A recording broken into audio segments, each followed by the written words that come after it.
All Oh, right. pretty Hello, cool. everybody. Welcome to Hel Talk, a podcast-ish type thing where we talk about Heroclix and other related topics.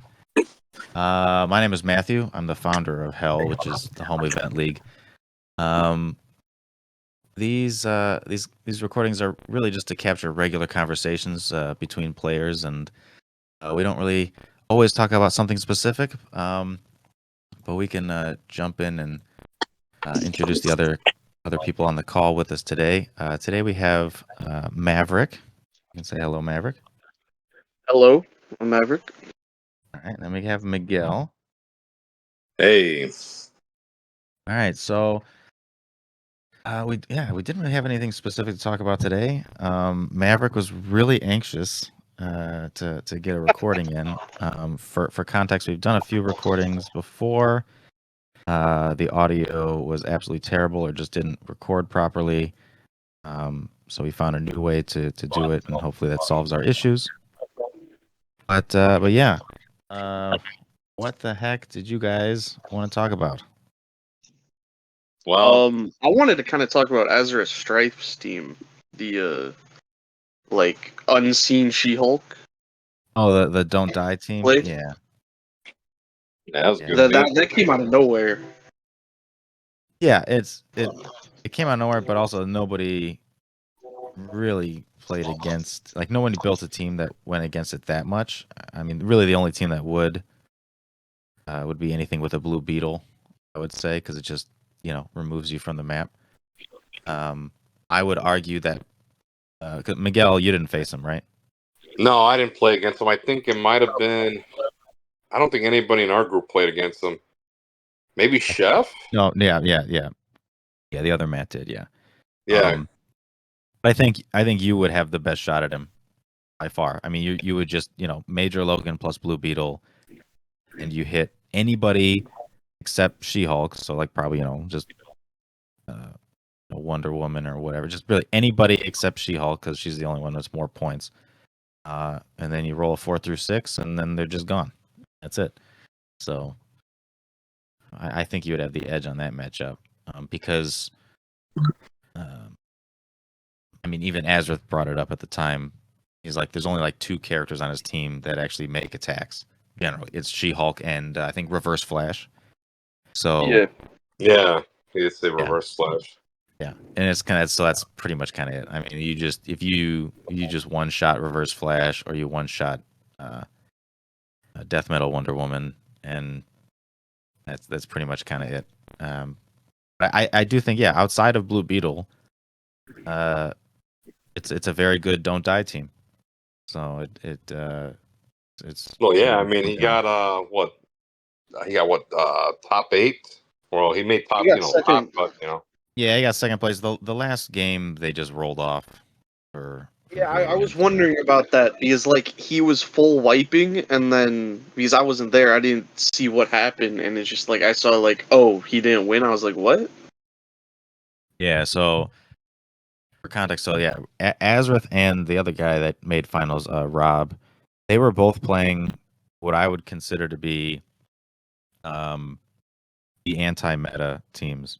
I heard about the Loki thing, Yeah, so and they were both. that took people by surprise. I heard. Yeah, yeah. They were both playing teams that were very reminiscent of the first time that like the multiple Poison Ivy team was played and just absolutely wrecked house. They were both doing things like that where it was kind of the playing stuff that was fringe meta, but when played together and when played against a field of teams that is not expecting them whatsoever, then they do very, very well. But other than that, I don't, like I said, uh, I don't think they would do well against a field of teams that knows about them. You know what I mean?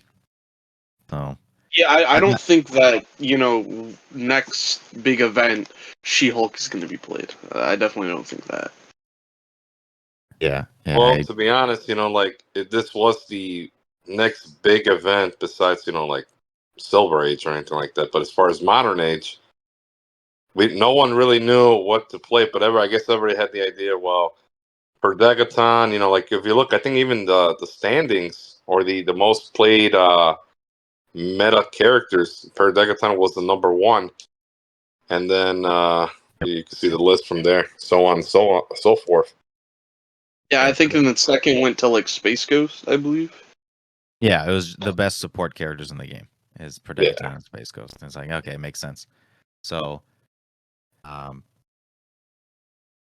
yeah, I didn't go against Az. I went against Rob. I played the worst game of Heroclix of my life against him. But to his credit, his team, it was extremely effective against people who had never faced the Loki combo before. So with that said, it was just and I think that's exactly why he did so well.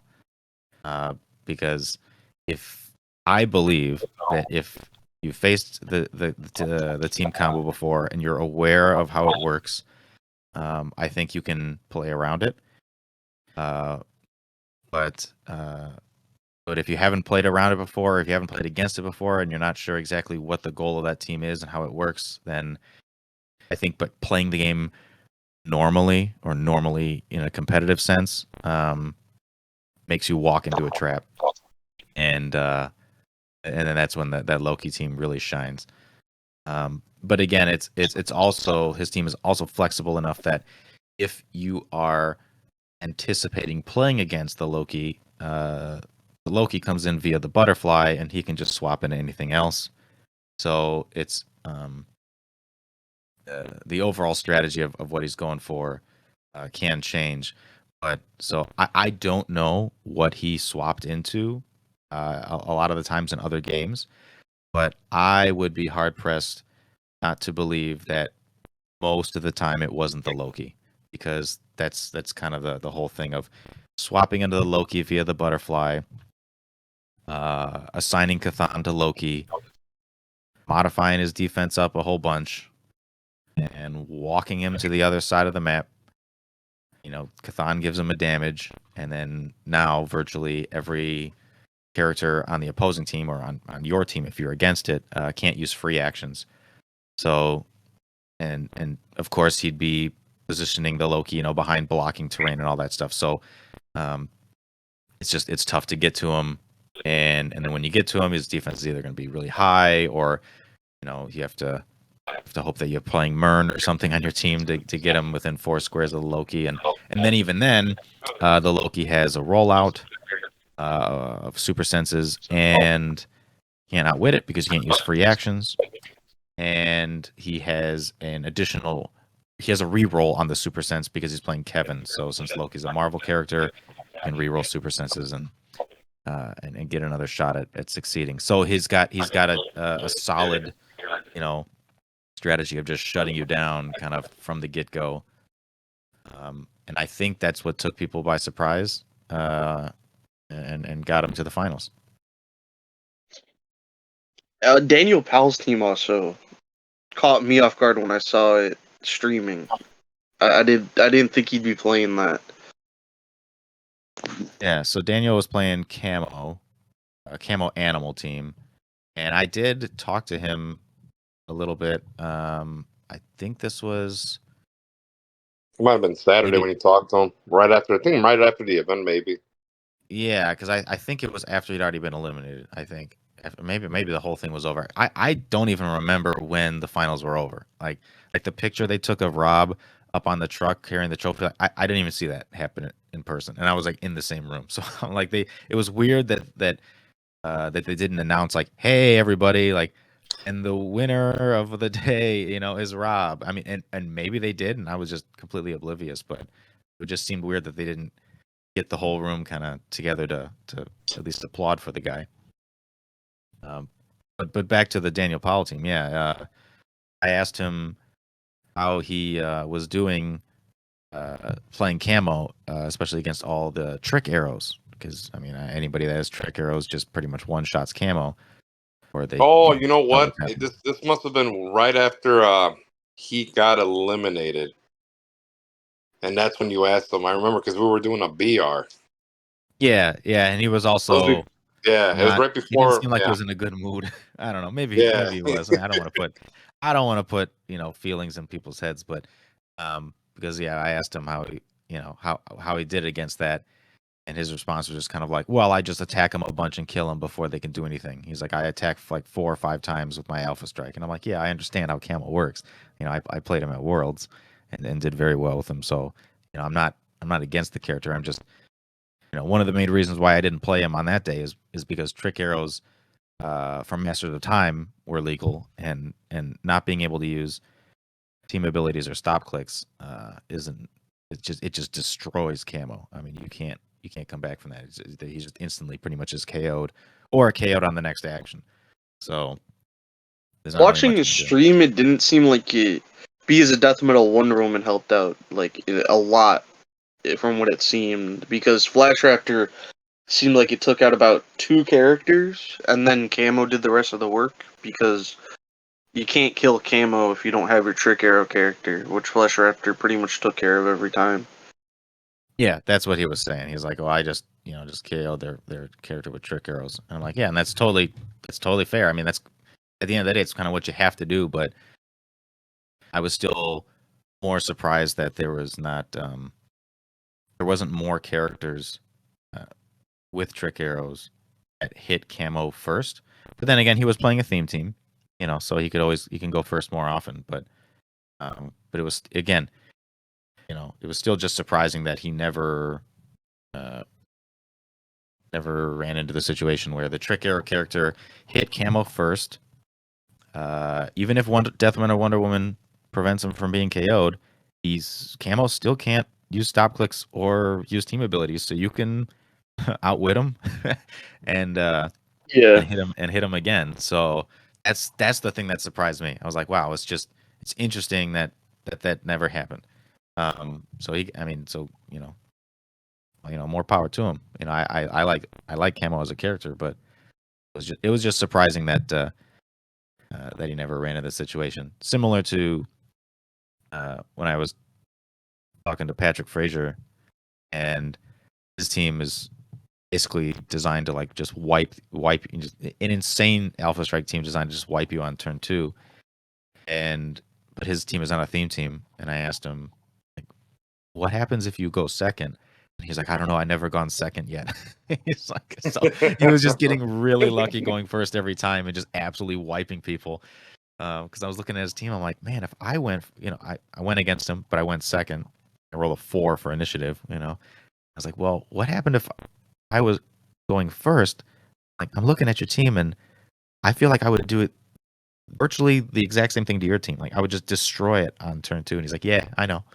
He's like, and I'm like, yeah. I was like, well, I hope you keep going first. But then the next game, I think he went against Az's team, which I mean, it didn't really matter. I think Az is the Don't Die team, so it's tricky to say whether or not going first really helps that team anyway. But he did go against second against Az, and he did lose. But he said that I don't know. Yeah, I won't say it, but he told me something that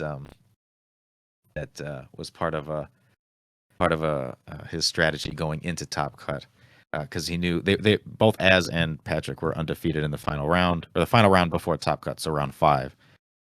And so they both knew that they were going to make Top Cut regardless of what happened in that game. And so I don't think they really cared one way or another whether or not they won or lost that game.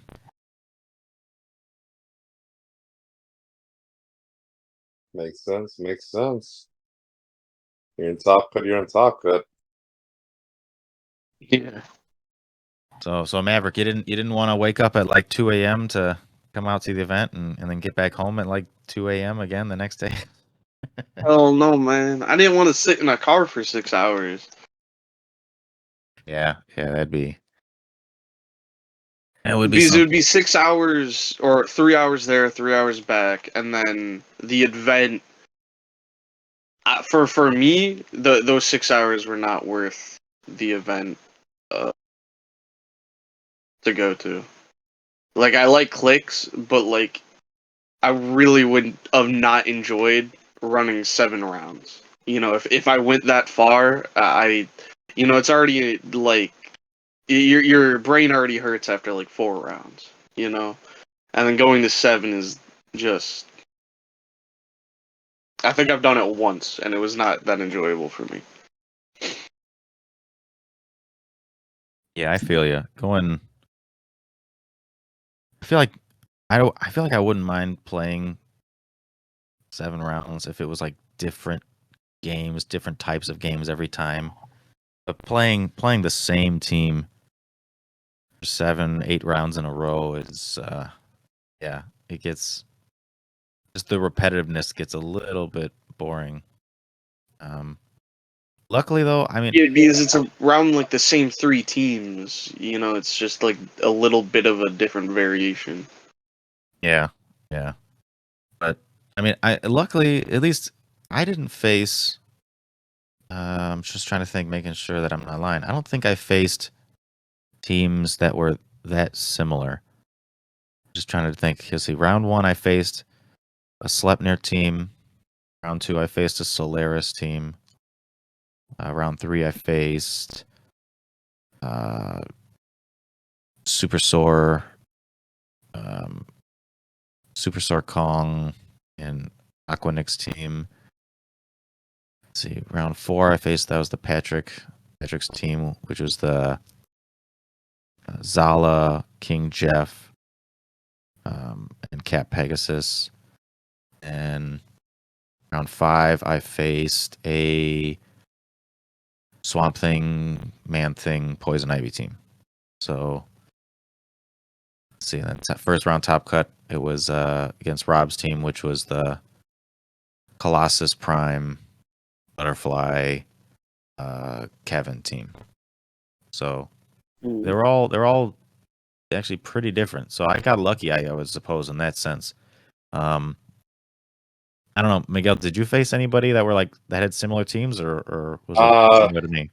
So the first round was against Flash Raptor. It was actually against Devin.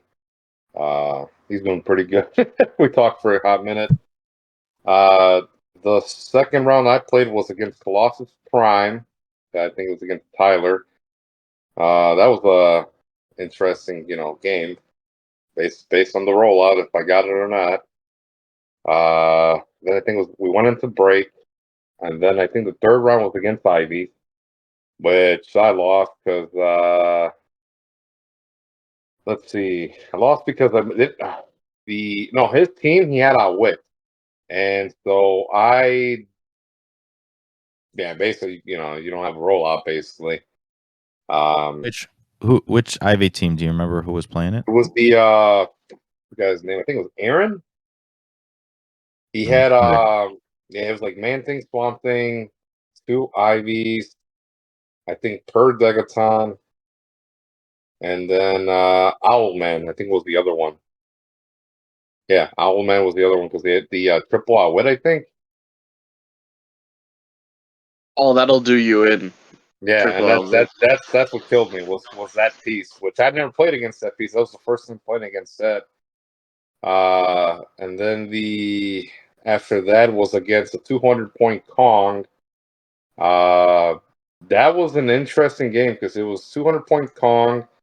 He had Jennifer Kale, Harley Quinn, Madison, right? So no characters that I shared because I was playing Major Logan, and basically it was his turn. So I butterflied in Elsa Bloodstone because he had Katana and Amit. So every time he moved, uh, Kong would take a damage or whatever, and he can't heal. Basically, how I won that game is I got the rollout because he forgot to outwit Super Senses on Blue Beetle, and when that happened, the following turn, Major Logan clean house because he took in enough damage by moving around just to get to my pieces. And then the fifth round was against Chef. That was that was stupid. I mean, I can never can't KO the Man Thing because Man Thing just swept he cleaned house. I got everything else. So sorry to interrupt, but so you did face 2 Ivy teams then on the day. Yes. Okay, yeah. And then Top Cut lost to Black Lanterns only because instead of I played the wrong thing, and that's the thing, right? I don't play against Black Lanterns often, and so my thought process was going into Mern because I'm like, well, Blue Beetle doesn't see through hindering and all this stuff. And so I thought of like, well, if I get the rollout right to eliminate the Batman or eliminate the Necron, then it kind of fixes the situation. No, I went downhill from there. I should have just butterflied Elsa Bloodstone instead, but I think that's the reason I didn't like Prime Blue Beetle too much. It doesn't see hindering, and I think that's what really. I don't know. To me, it just seems like that he. It doesn't seem like he's worth the 75 points, in my opinion. Yeah, a When lot of you're times saying, in my games he was just a glorified outwit. I mean, not saying that was yeah, a bad thing, but uh because I mean it's like an outwit that works against protected outwit. So, but yeah, I yeah, did feel sometimes I never rolled a d6. I know I've never succeeded rolling his d6 against any opposing characters all day. Um, but yeah, I felt like he was just basically a super outwit for most of the times, and maybe I don't know, maybe some kind of other, maybe he was just like a threat of damage or a threat of instant KO, but it yeah. never But even came even around. that, it didn't seem like he. I don't know. To me, it just seemed like he doesn't do enough, and that's because I like you think said, him at 45 would it's a make a glorified difference. it's a No, glorified him at outlet. 45 is definitely not the play. I mean, you can't instant KO anybody. I Yeah. mean, Well, he's I'm not just talking about the insta KO directly. I'm thinking just the like super powerful outwit part. Well, no, you really no. It's just the fact that you don't see through hindering because to do the elimination, so it's a range attack, and you would never do that on the 45 points because you'd have to give him something. Well, yeah, no, I'm not talking about the range attack. Like, scrap the range attack. I'm talking about just to free delete a power that gets past protected outwit. Yeah, but if you're playing against like my situation, Black Lanterns or people with stealth, then that doesn't really do anything. You literally would have to if someone with stealth, you'd have to walk up and do that. yeah, that was one of the tricky things I had to do against the team that was playing the swamp things and man things and ivies, and it's like the man things had stealth, so I would have to basically Butterfly like and use probably Mern. I had to like telekinesis, um what's it called? I had to telekinesis Blue Beetle up to a man thing so that he's adjacent, so that now he can see him, and then say free. Oh, you can't use invincible or something like that, and then hit him with somebody else, because you know otherwise it just wouldn't work. But I was also able to do pretty well in other games where if because generally like with Black Lanterns and with to some extent and to the man things and swamp things and stuff, generally the hindering that they're standing in is a marker. So you're usually in a grave or you're on a plant. Not always, but just for Black Lanterns, it's more likely true. Um, and if that's the case, then you can just telekinesis their terrain marker that's underneath their feet away from them, uh, or just use it in an attack against somebody else or whatever. And then you can shoot them. So that's a way to kind of get around them. That a lot of people.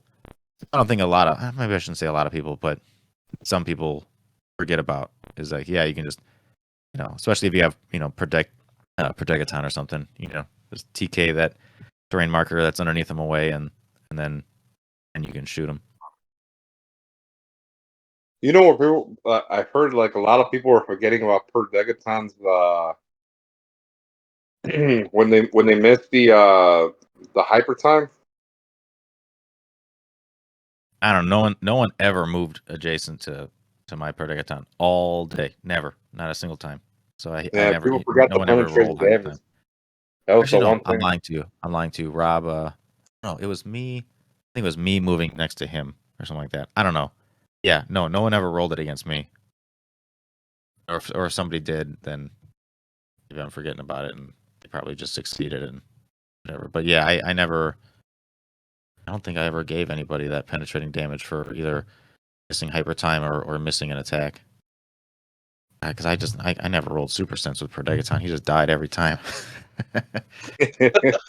Yeah, he survived a couple times, man. It was just, yeah, I like Major Logan, man. I'm just playing after Red, White, and Clix. Yeah, that's my favorite piece for sure. I was like, man, this guy just does enough. Well, the next time, just play 2 Major Logans instead of the Blue Yeah, I Beetle. probably should have did that. Yeah, well, you know what? It helped out Still would have against. lost to the same thing. It actually would. It helped out against Colossus Prime because I guess well in that game, right, turning off the Impervious and then shooting him for 4. It wasn't too bad, you know. But yeah, like I said, it wasn't bad. I think Red, White, and Clix that was it was a well organized event.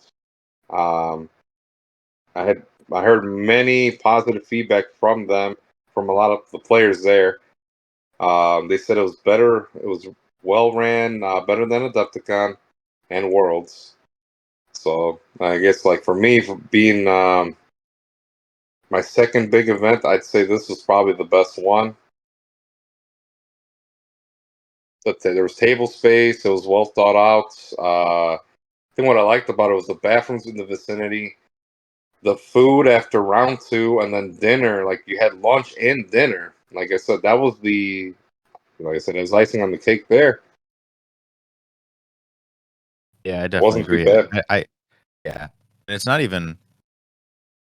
I would say it's not a super fair comparison. I would say to Adepticon because Adepticon is in a room with mostly not Heroclix. Like it's a huge Warhammer room, Oh and yeah, then we have yeah, a yeah. little space for Heroclix. So for them, not being insanely organized and having everything exactly where they want, I don't think it's their fault. But I think it's definitely comparable to Worlds because it's only Heroclix. Like there's nothing else going on. Um, whereas this was too. But and it's also important to keep in mind that um, it's easy to say that it's like, oh, it's better than Worlds. Well, and it's easy to say it because it was, but it's also important to keep in mind that any event which has just more people in the room is just harder to run. It's there's gonna be more problems. There's just more people. So it's like we had almost 70 people on the day, whereas Worlds had what was it, over 200, almost 200? 200. No, I Yeah, think it was 100. Was it over 2? I thought it was close to 200. yeah. I will just say it was 200. I have no idea how much, but let's just say it was, that's a safe bet to say 200. That there's it's more than double the amount of people, and so there's regardless there's going to be uh, more issues just in general, just people complaining about something, but um but yeah, I agree with you. It was really really well run. The the them putting in breaks in between rounds 2 and 3 and stuff like that, um and like you said, and even the dinner break, uh it made me scratch my head thinking about why that wasn't a thing at Worlds, um but yeah, uh, I don't know. I can go into more detail about that later, or probably on my own time. I don't know. So, What wasn't but Worlds like more rounds than Red, White, and Clicks as well? um, Well, it's like 9 Ye- rounds, right? yes and no.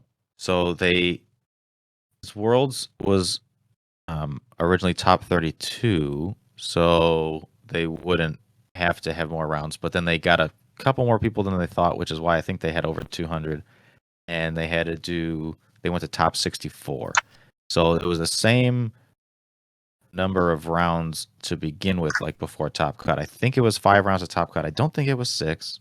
I can't exactly remember.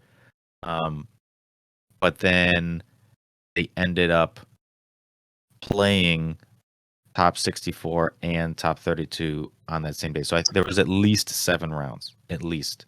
Maybe maybe there was 8, but I think it was 7. Yes, it had to have been because I lost. It was the same thing. I lost one time, then I won every other game. Yeah, so it was 4-1. Yeah. Okay, so it was the same. Yeah, it was 5. So normally it was 5 rounds to top cut, but it was supposed to be 32, but they had too many players, so it was 64. And then they were like, well, we have to play top 64 today because Sunday was only planned for top 32. So we did that. And then for some ungodly reason, probably my biggest gripe about Worlds is that they played top 32 on Saturday, even though it was built in to play it on Sunday. And me, along with many other players, were just like, what the hell? Like, why are we playing? But again, it's also because Worlds was just unfortunately disorganized due to the event system that they were using. You would think running a big ass event, you would not have stuff like that happen. You would test these systems instead of just, all right, we're gonna run it right now, first time. Yeah, but the system crashed. I mean, from what I heard, like I said, I wasn't there, but Yeah, because they were putting in too much, because too many people were in the system at one time. That's why. Because they didn't pre-run the system. They just ran it for I believe it was like the first time besides super small tests before. Is what I heard from Facebook and everything. Yeah, it's the main problem was that it was basically that. It was just they had too many people trying to access the system at the same time, and for whatever reason, whether that be just the server couldn't handle it or it was. I also heard some people say that it triggered their web security system, thinking that they were like under some type of cyber attack or something, which I mean could be the case, but I think to me it was just like you said, Maverick. It was just very obvious that they hadn't tested the system with the number of users that they would expect. They might have, and I really don't think that they went out there going, we haven't tested the system at all.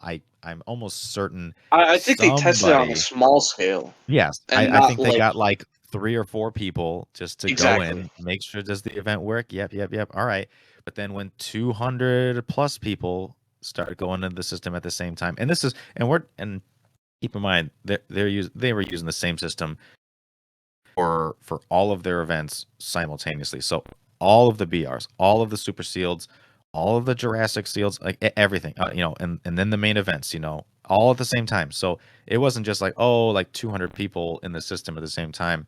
It was even more than that. It was literally everybody in the room at the same time. But it definitely became an issue, and it obviously became an issue only when they were like pairings are up, everybody, and then everybody starts looking at the same time at the website or app or whatever you want to call it.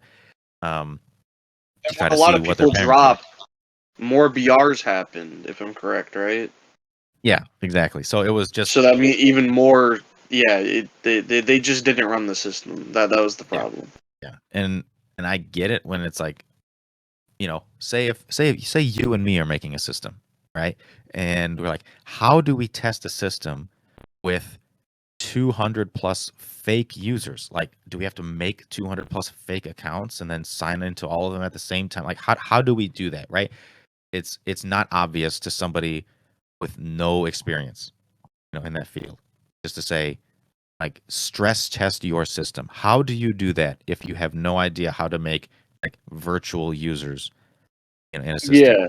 You just don't know how to do it. So you're like, okay, stress test my system. Okay, I'm gonna get me and every other employee in the office with me at the time to sign in at the system at the same time. And even if there's like 15 of us, like, that's not a stress test. Like, not for Worlds, No.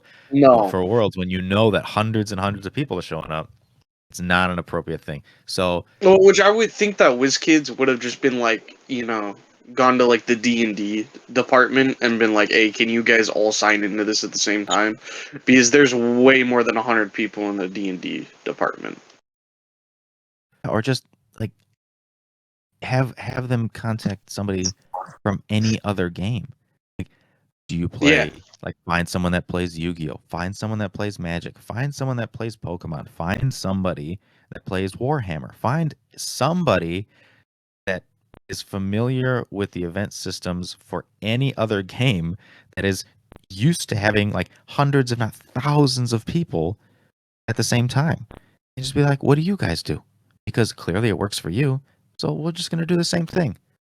And Yeah. for whatever it's, again, I don't know exactly why that wasn't done, but I'm sure they had what they felt to be a good reason, and it resulted in a bunch of issues.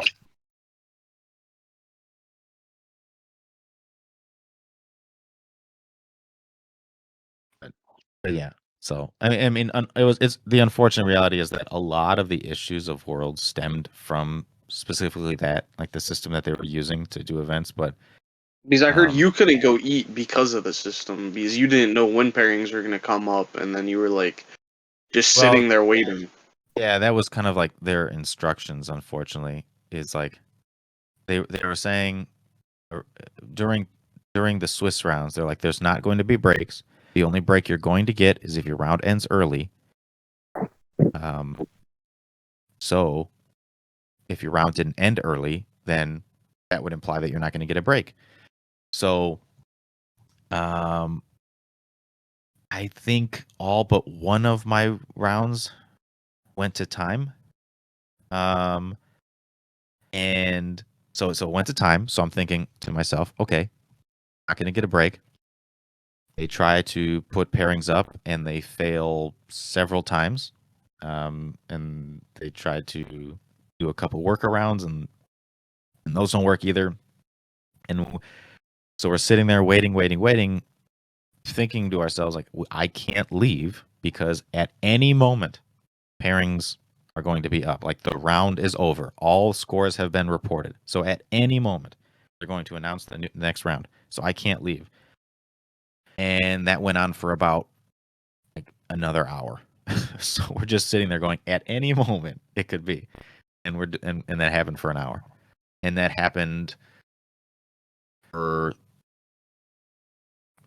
definitely the first 2 rounds, but I also want to say the first 3 rounds, because I remember at the end of the first 3 rounds, going into round 4, I remember looking at the clock on my phone and going, "Wow, it's almost been 6 hours. It's almost been 2 hours per round."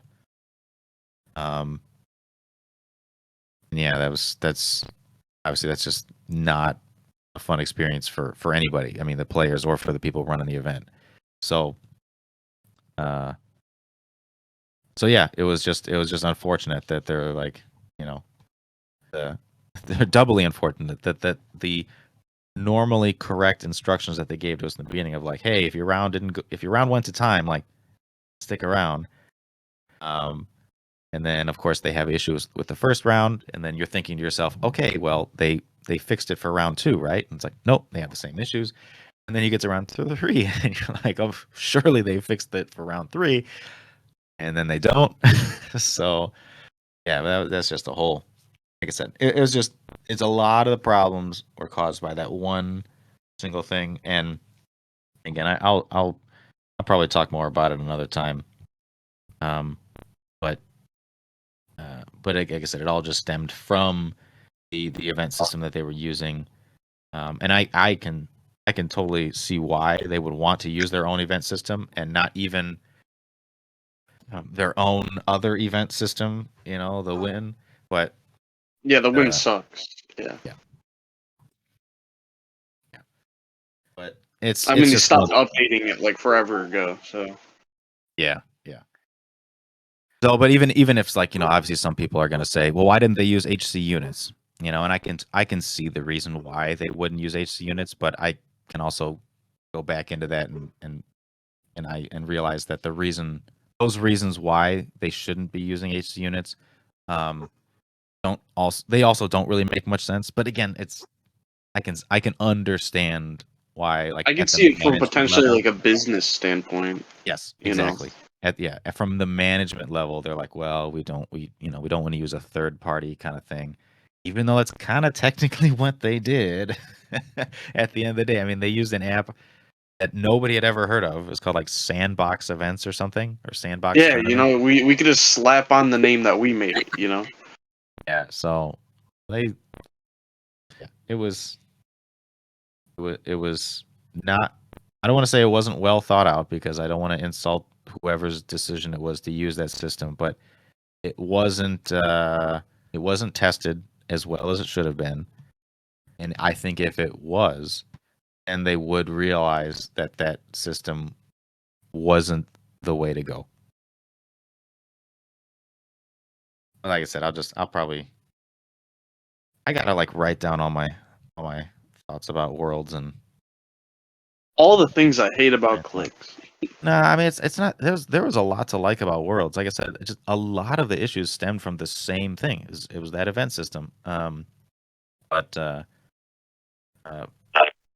but even beyond that, there was a lot of things they could have done better. Maybe I shouldn't say a lot. There were definitely things that they could have improved upon. And when you compare it to an event like Red White Clix, when you're looking for things that kind of obviously stood out to improve upon, the amount of things for Red, White, and Clix were they were harder to find, and the things that you could find are easier to fix or not as impactful.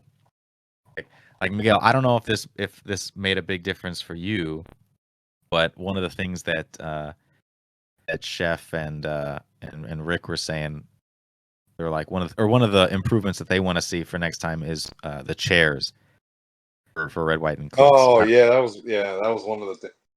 Yeah, that was a big thing for me too. Was the chairs? I was like, man, it got cold as fuck. Well, I shouldn't have said that, but yeah, it was really cold. It was very very cold, and yeah, my butt doesn't like to be all frozen up like that. But well, it didn't help that I wore shorts too, so.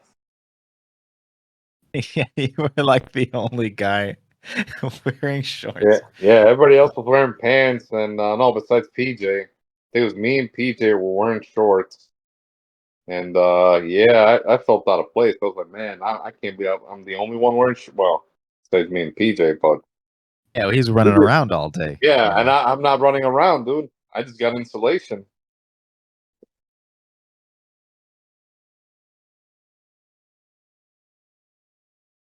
Yeah, but Maverick, just for context, yeah, it's like the chairs and the tables and a lot of things that they were using at Red, White, and Clix were obviously just like stuff they had. They weren't like specifically rented from a company, or at least I don't think they were.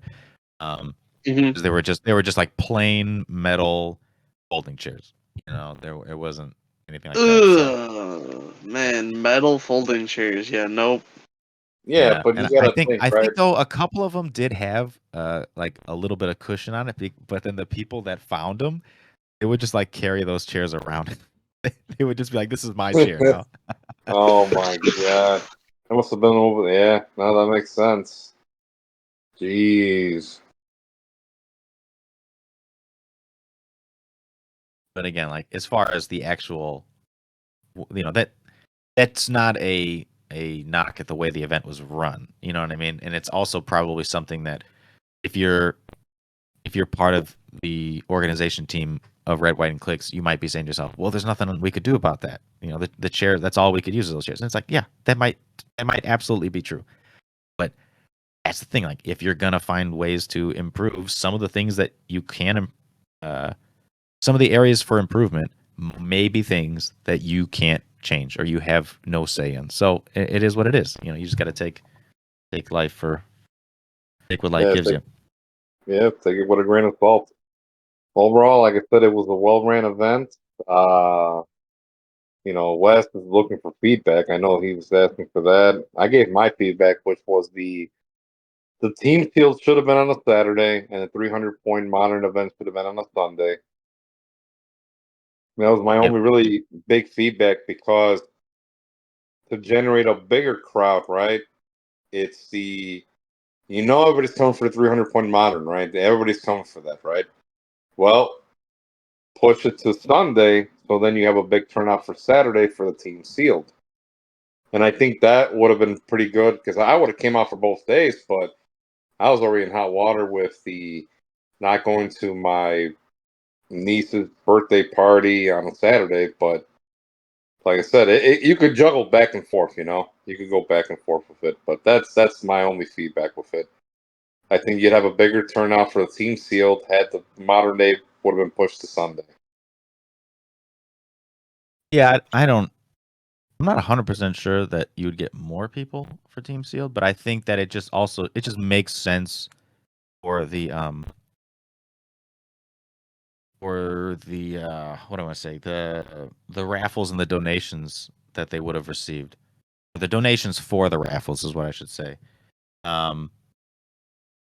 Because the main, I would say, it's the only reason. The only reason why I didn't put any money into any of the raffles is because I couldn't win any of them.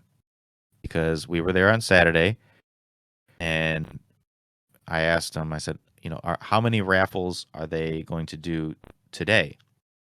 And I don't know the exact number of raffles that they had, but I'm just trying to go based off of visual memory here, and we'll just say it was at least 10. Probably way more than that. But it was at least 10. And only 2 of them were going to be raffled off on Saturday. The remaining. So the vast majority of raffles were going to be raffled off on Sunday, and you had to be present. You had to be there in person to win them. So it made no sense to try to win a raffle. To donate to a raffle on Saturday, and if you're not going to show up on Sunday, then it's like, well, then you're just donating money just to donate. Which at that point, yeah, by all means do that. But it's like the incentive of raffles is to try to get as much money, to try to take in as much money for that raffle, so that hopefully, fingers crossed, you get more money than whatever the thing you're raffling off is worth.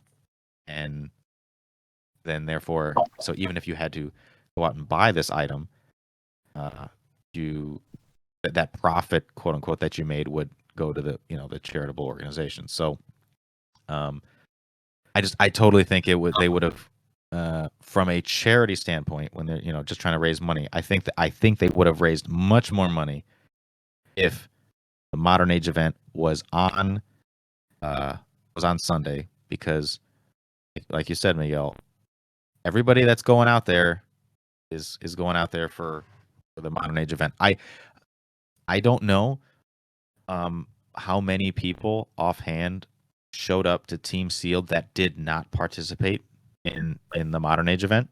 I'm sure there were some, but I don't think it was a significant part of the players that came out for that event. So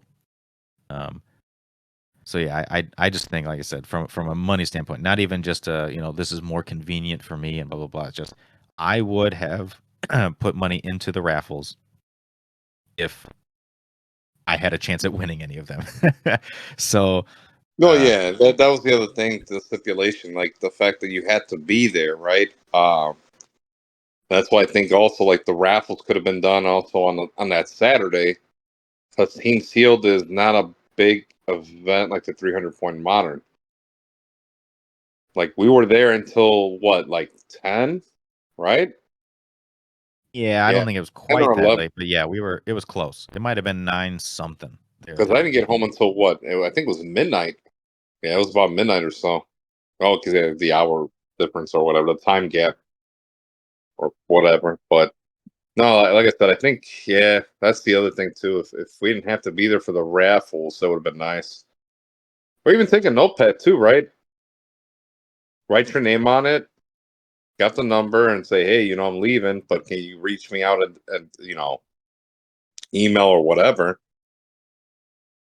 Yeah, I think from their standpoint, it was just they didn't want to ship out these items, Yeah, that and too. that Yeah, would just be an additional cost to them. But they, I mean, they could have just put the stipulation that if you won, you weren't present, and then and then they would contact you. Then you have to pay the shipping for it. If you're not there in person, you have to pay shipping, and then if you don't pay shipping, they they move they on, just give it to someone else. or yeah, I mean, even if, well, I don't know if they would. Unfortunately, they might not be able to do that, like, because they would have to do that in real time. Imagine they're like, okay, we're picking who wins the raffle, and imagine it's like, oh, it's Miguel, but Miguel's not here. They would have to then like immediately call you or something, and then what if you don't answer the phone, or what, you know what I mean? Like, so the point is, if you didn't immediately respond, like, would they just say, okay, then we're gonna pick somebody else? Like, if you just didn't answer the phone like the first time, I don't know. But I mean, there's plenty of raffles that also work that way too, where it's just like, hey, you don't answer the phone, you too bad, so sad. You should have picked up the phone.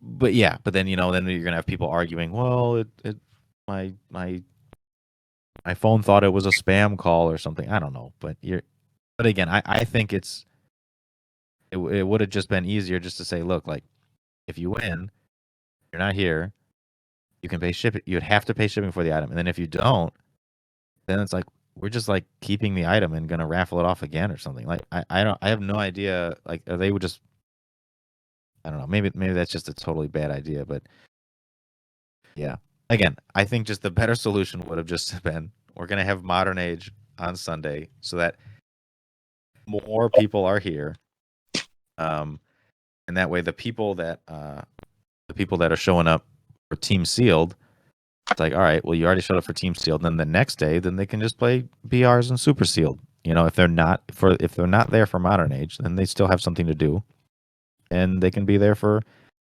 the prizes. I mean, you could argue that the same could be true for um for the other way around. You could say, like, for us, for example, okay, well, we showed up for Modern Age. Why didn't we just show up the next day for what's it called, for Team Sealed, but just not participate in Team Sealed? Let's say we don't want to. We're just gonna stay there for BRs and stuff, and then wait to see if we win the raffle. And that's a valid point. But to that, I'd say, I mean, we all got up at like 3 a.m. To get over there, and we did not get a hotel that was nearby. I mean, it wasn't. We don't live that far enough away where it's worth it to get a hotel. I mean, that would be bringing up the cost of the trip, uh, significantly. And so for us, it was just a 1 day trip. We're gonna go out there 1 day, and we're gonna go home because, um, like you said, Miguel, by the time we got home, it was midnight, past midnight. So if we did have to go the second day, we would be getting about 2 to 3 hours of sleep, of real sleep, before we would have to get up the next day and go back again. So from that standpoint, it's not reasonable for us, for someone to expect someone like us who didn't get a hotel, to come out both days.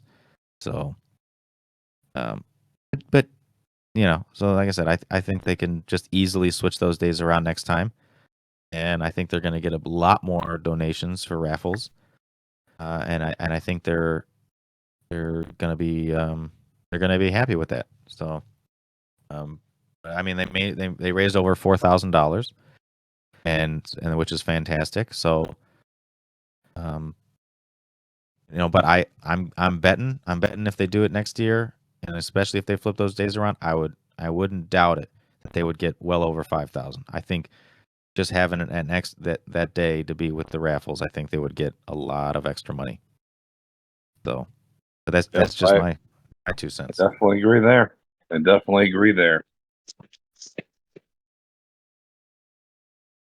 So Maverick, if you had gone to Red, White, and Clix, what team do you think you would have brought? Oh man, I don't even know where I'd start for a team, man. Oh, here He we would go. have started with, he would have started with Sherlock Holmes.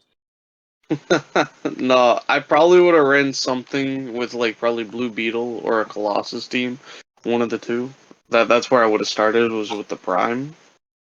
Have So been like, just is like Chaos King legal? Is it modern legal yet? Can I use that? No, I don't know that piece. No, um, but I think I would have probably ended up going with the Colossus team because I've tried Starro enough and I don't like Starro, so I'd probably play, just high defense team kind of.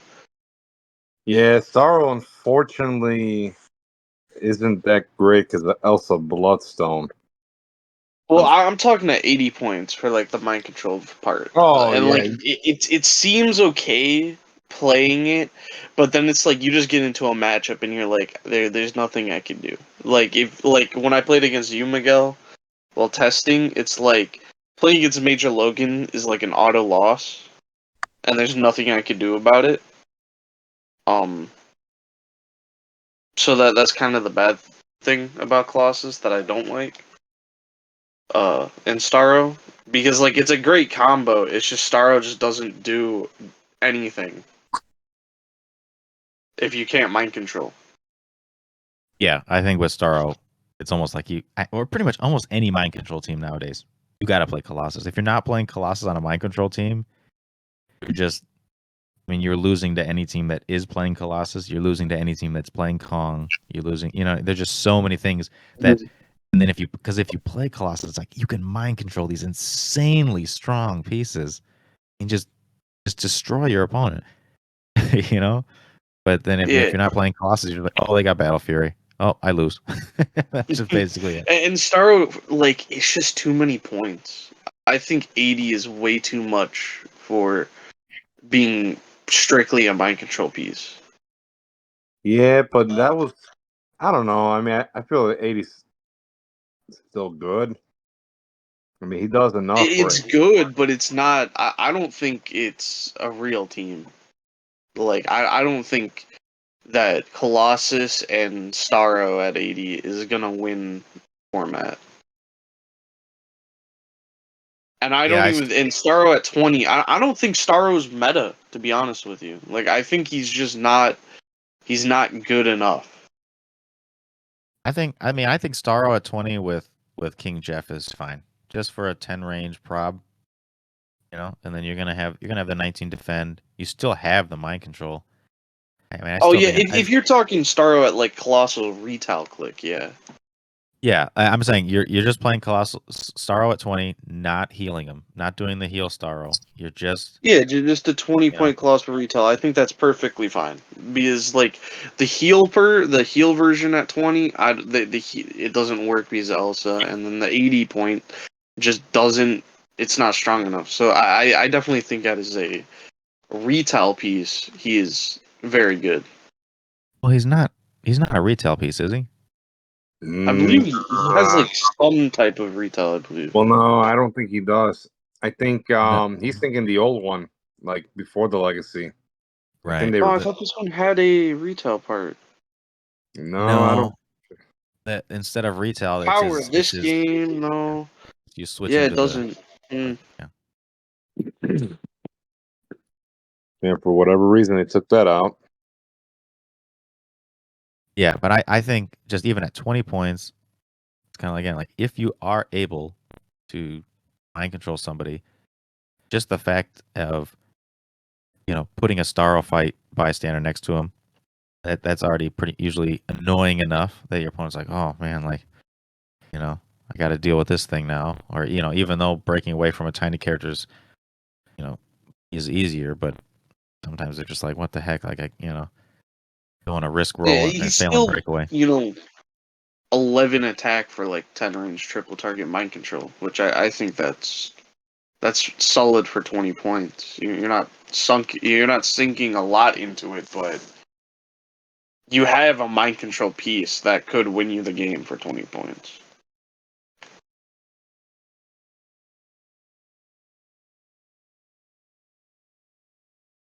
Yeah, And I think he has I super senses too, as well. yeah, exactly. He's got a rollout, so it's not bad. I mean, he's effectively as easy to KO as per Degaton. I mean, they're both 20 points. Yeah. I just don't see a lot of teams running them though. That's my thing. I just don't think he, even just for the 20 points, I don't think that it's strong, but I don't think it's just enough. I think you're better off using something else.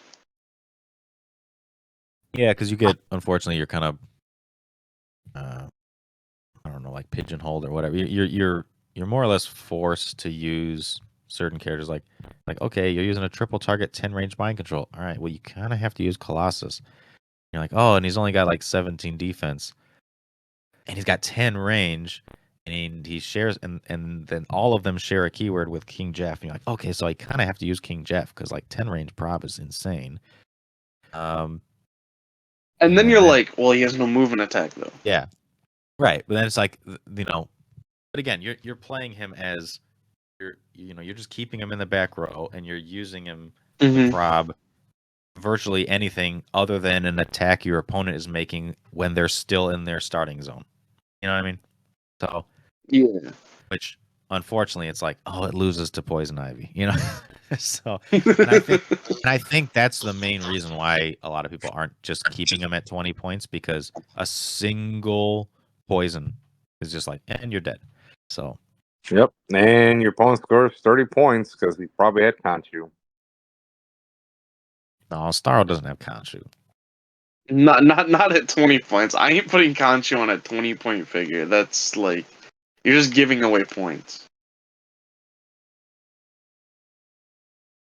I have a question.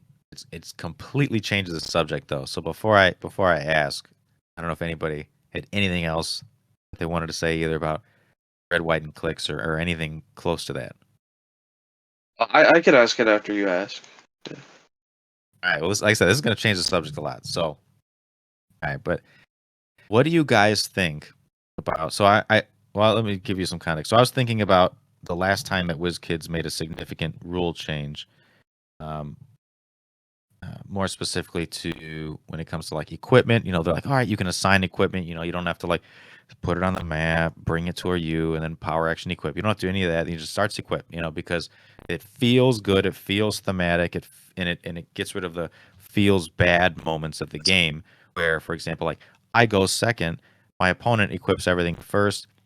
Now I'm stuck, thinking to myself, all right, do I either defend myself with a bunch of barrier, or do I equip my equipment and lose the game? Yeah.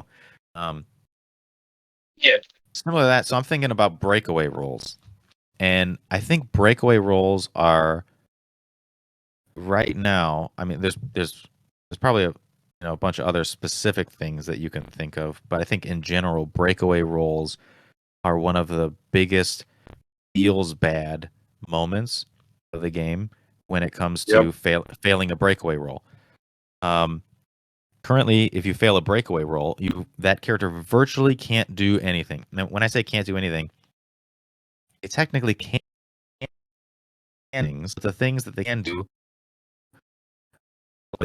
So I have the specific rules in front of me, but it's virtually like you can't make an attack, you can't do action or something like that. They can do if you fail a breakaway roll.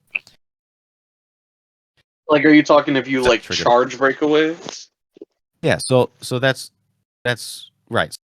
So for example, like that's one of the specific examples that the comp gives is like a specific example is like if you charge breakaway, like you can and you fail breakaway, you cannot make the attack.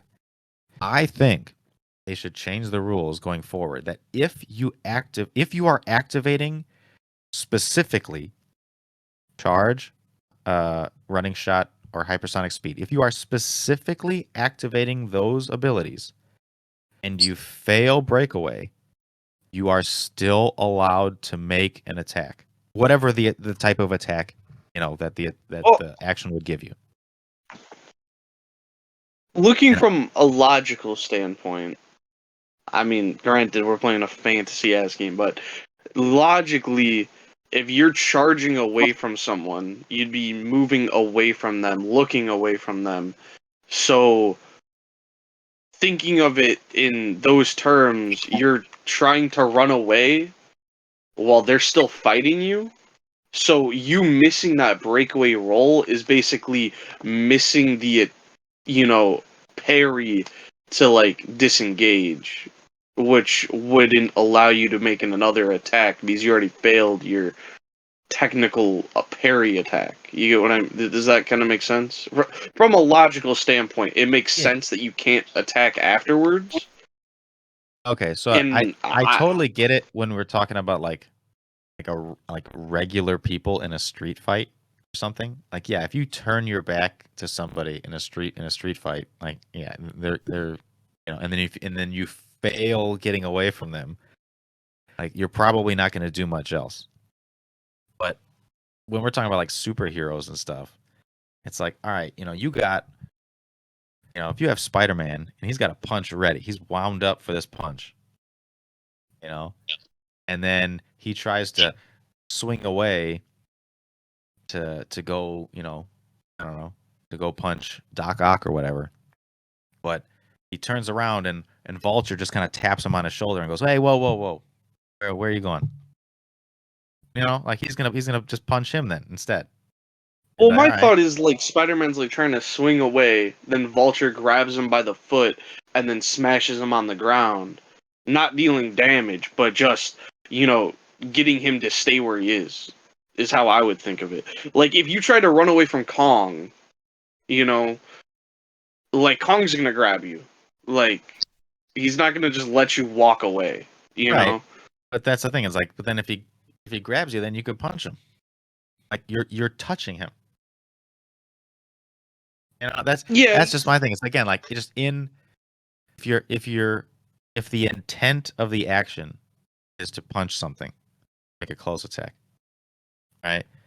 And again, I think again the rules for this are probably impossible to write. I just want to state that right away. The rules for this are impossible to write cleanly as is because well, they would just clarify with charge or with running shot, right? Yeah, like I said, hypersonic speed would be trickier because you can give a range or a close attack with hypersonic speed, and then you would have to figure out what how that works. Well, wouldn't it also affect Camo's Shark then? Which I never understood. But no, so that's the thing. Like it would have to be limited to those literal specific standard powers because if it wasn't, then players would very easily find a way to move a character adjacent to somebody and then give them a bunch of different ways to for free move a square or something, and then just hope that they fail breakaway and then go, oh, like I'm gonna free sidestep. Oh, I failed breakaway, so I'm gonna punch this guy instead. Like no, like because that action, the intent of that action wasn't to make an attack. So it would, and it's very difficult to go through and specifically, for example, like you said, like with camo, saying, oh, free action, move a bystander. If they have the fish symbol or dolphin or whatever, then they can make an attack. Yes, that does have an attack intent behind it, but it would be difficult. I just don't think it makes sense that you can't make an attack after you can't like if you can't move with the shark.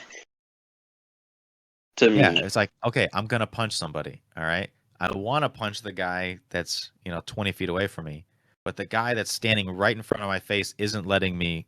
Like I can't get away from him, so I'm gonna punch him then. I mean, like, I just don't see how that's not a concept that you can bring into Clix. Again, it'd be extremely difficult to do in terms of specific rules because people are gonna rule grammar Nazi the hell out of this thing to try to find a way to figure out how to get basically bonus attacks off of things that shouldn't allow you to get bonus attacks. But I said I think if it's specifically charge, hypersonic, running shot, like those standard powers that if you fail breakaway, you are still able to make an attack during that action if you fail breakaway. Like and it's whatever attack that action allows you to give.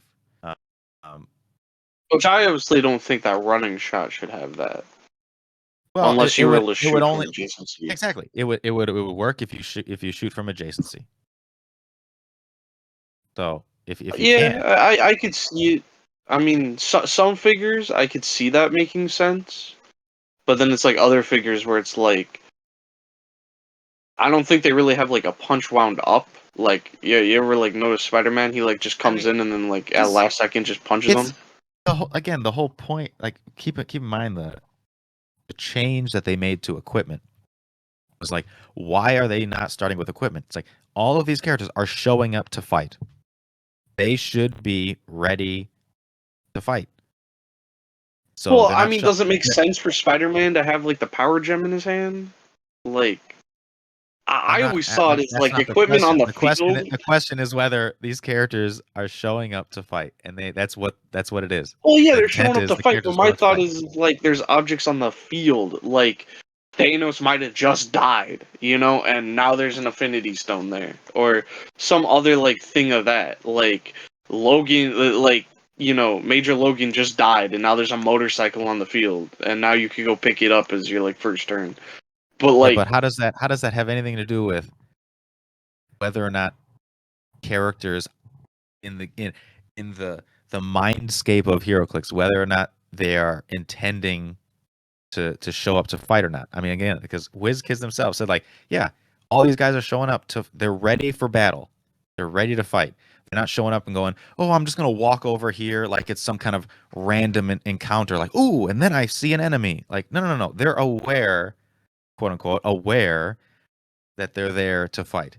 So yeah, Spider-Man or anybody, they're going to be ready. They're going to have that punch ready to go. They're not going to be just kind of, I'm standing around unsuspectedly.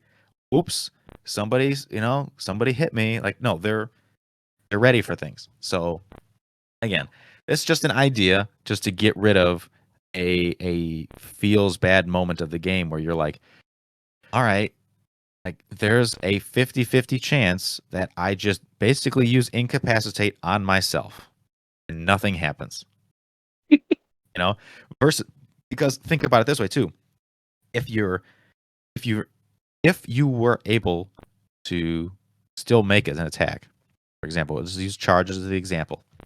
You're adjacent to an opposing character, but the opposing character you're adjacent to is like specifically put there to ruin your day, right? Like it's a bystander with plasticity that costs 0 points.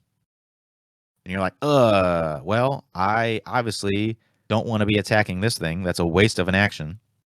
Especially if they can just generate another one next turn. Right? But I want to go charge this other guy over there. But even if I fail the breakaway roll, attacking this bystander in front of me isn't some sort of like, oh, thank goodness, like it's like, well, it's like a consolation prize. Like you wanted to punch something, but you didn't get to punch what you wanted to punch. Instead of just going, I'm gonna try to, oh, I failed breakaway roll on a plasticity character. Oh, well, it's again, and it's also because if it specifically works with those powers, it wouldn't allow you to get 1,000,000 bonus attacks because, like I was saying, if it worked with just any breakaway, which it shouldn't, then you could say like, oh, I'm going to put my character next to some plasticity guy and try to move him with other effects like Khazar and just the myriad of other effects out there that allow you to move another character either for free or move him by giving a different character an action. And then fail breakaway a bunch of times against a plasticity character, thus getting a bunch of free attacks against them. Like, that's not what I'm advocating for. I'm just saying specifically, I'm using charge I should be able to get an attack off no matter what. Like, that's the point. I'm saying I'm running at something and I'm punching it. Even if the thing that I end up punching is standing right in front of me, it's like my intent is like, look, I want to run over there, but this guy's not letting me. Like the fist is, I've already got it. It's in my hand. Like it's going at something, you know. But I totally Well, get the like, oh, your back's to them, and it's like these are superheroes, right? Like you got guys with, you know, that can quake, that can, you know, triple target at close. You know, it's like if they can already swing at multiple targets up close, if that's already something that's believable for players, then, you know, trying to charge at something and going, oops, actually, there's a guy behind me that I'm gonna punch instead. You know, like that's come on, that's believable. I could just see the argument of like, then why didn't you punch the guy behind you in the first place? Because that's not the point. Like it's the minion that's trying to lock you down to prevent you from hitting the big bad guy. You know what I mean? Like that's the flavor kind of text of it. It's Yeah, but if you the- don't want the minion to lock you down, then you just kill the minion instead of letting the minion I lock you understand, but down. right, but okay. Again, it's the strategy of, let's say, Yeah, okay, you're adjacent to Goon, right? Like capital Goon. He has yeah. plasticity. You know that if you punch him, he's probably coming back, especially if they have Major Logan, or especially if they have Penguin. He's gonna come back, and he's gonna come back probably right next to you again, maybe. So punching him, besides scoring 15 points, is absolutely worthless. It's a waste of an action. So you want to charge somebody else. Oh, but he has plasticity, and you fail. You rolled a 4, or whatever.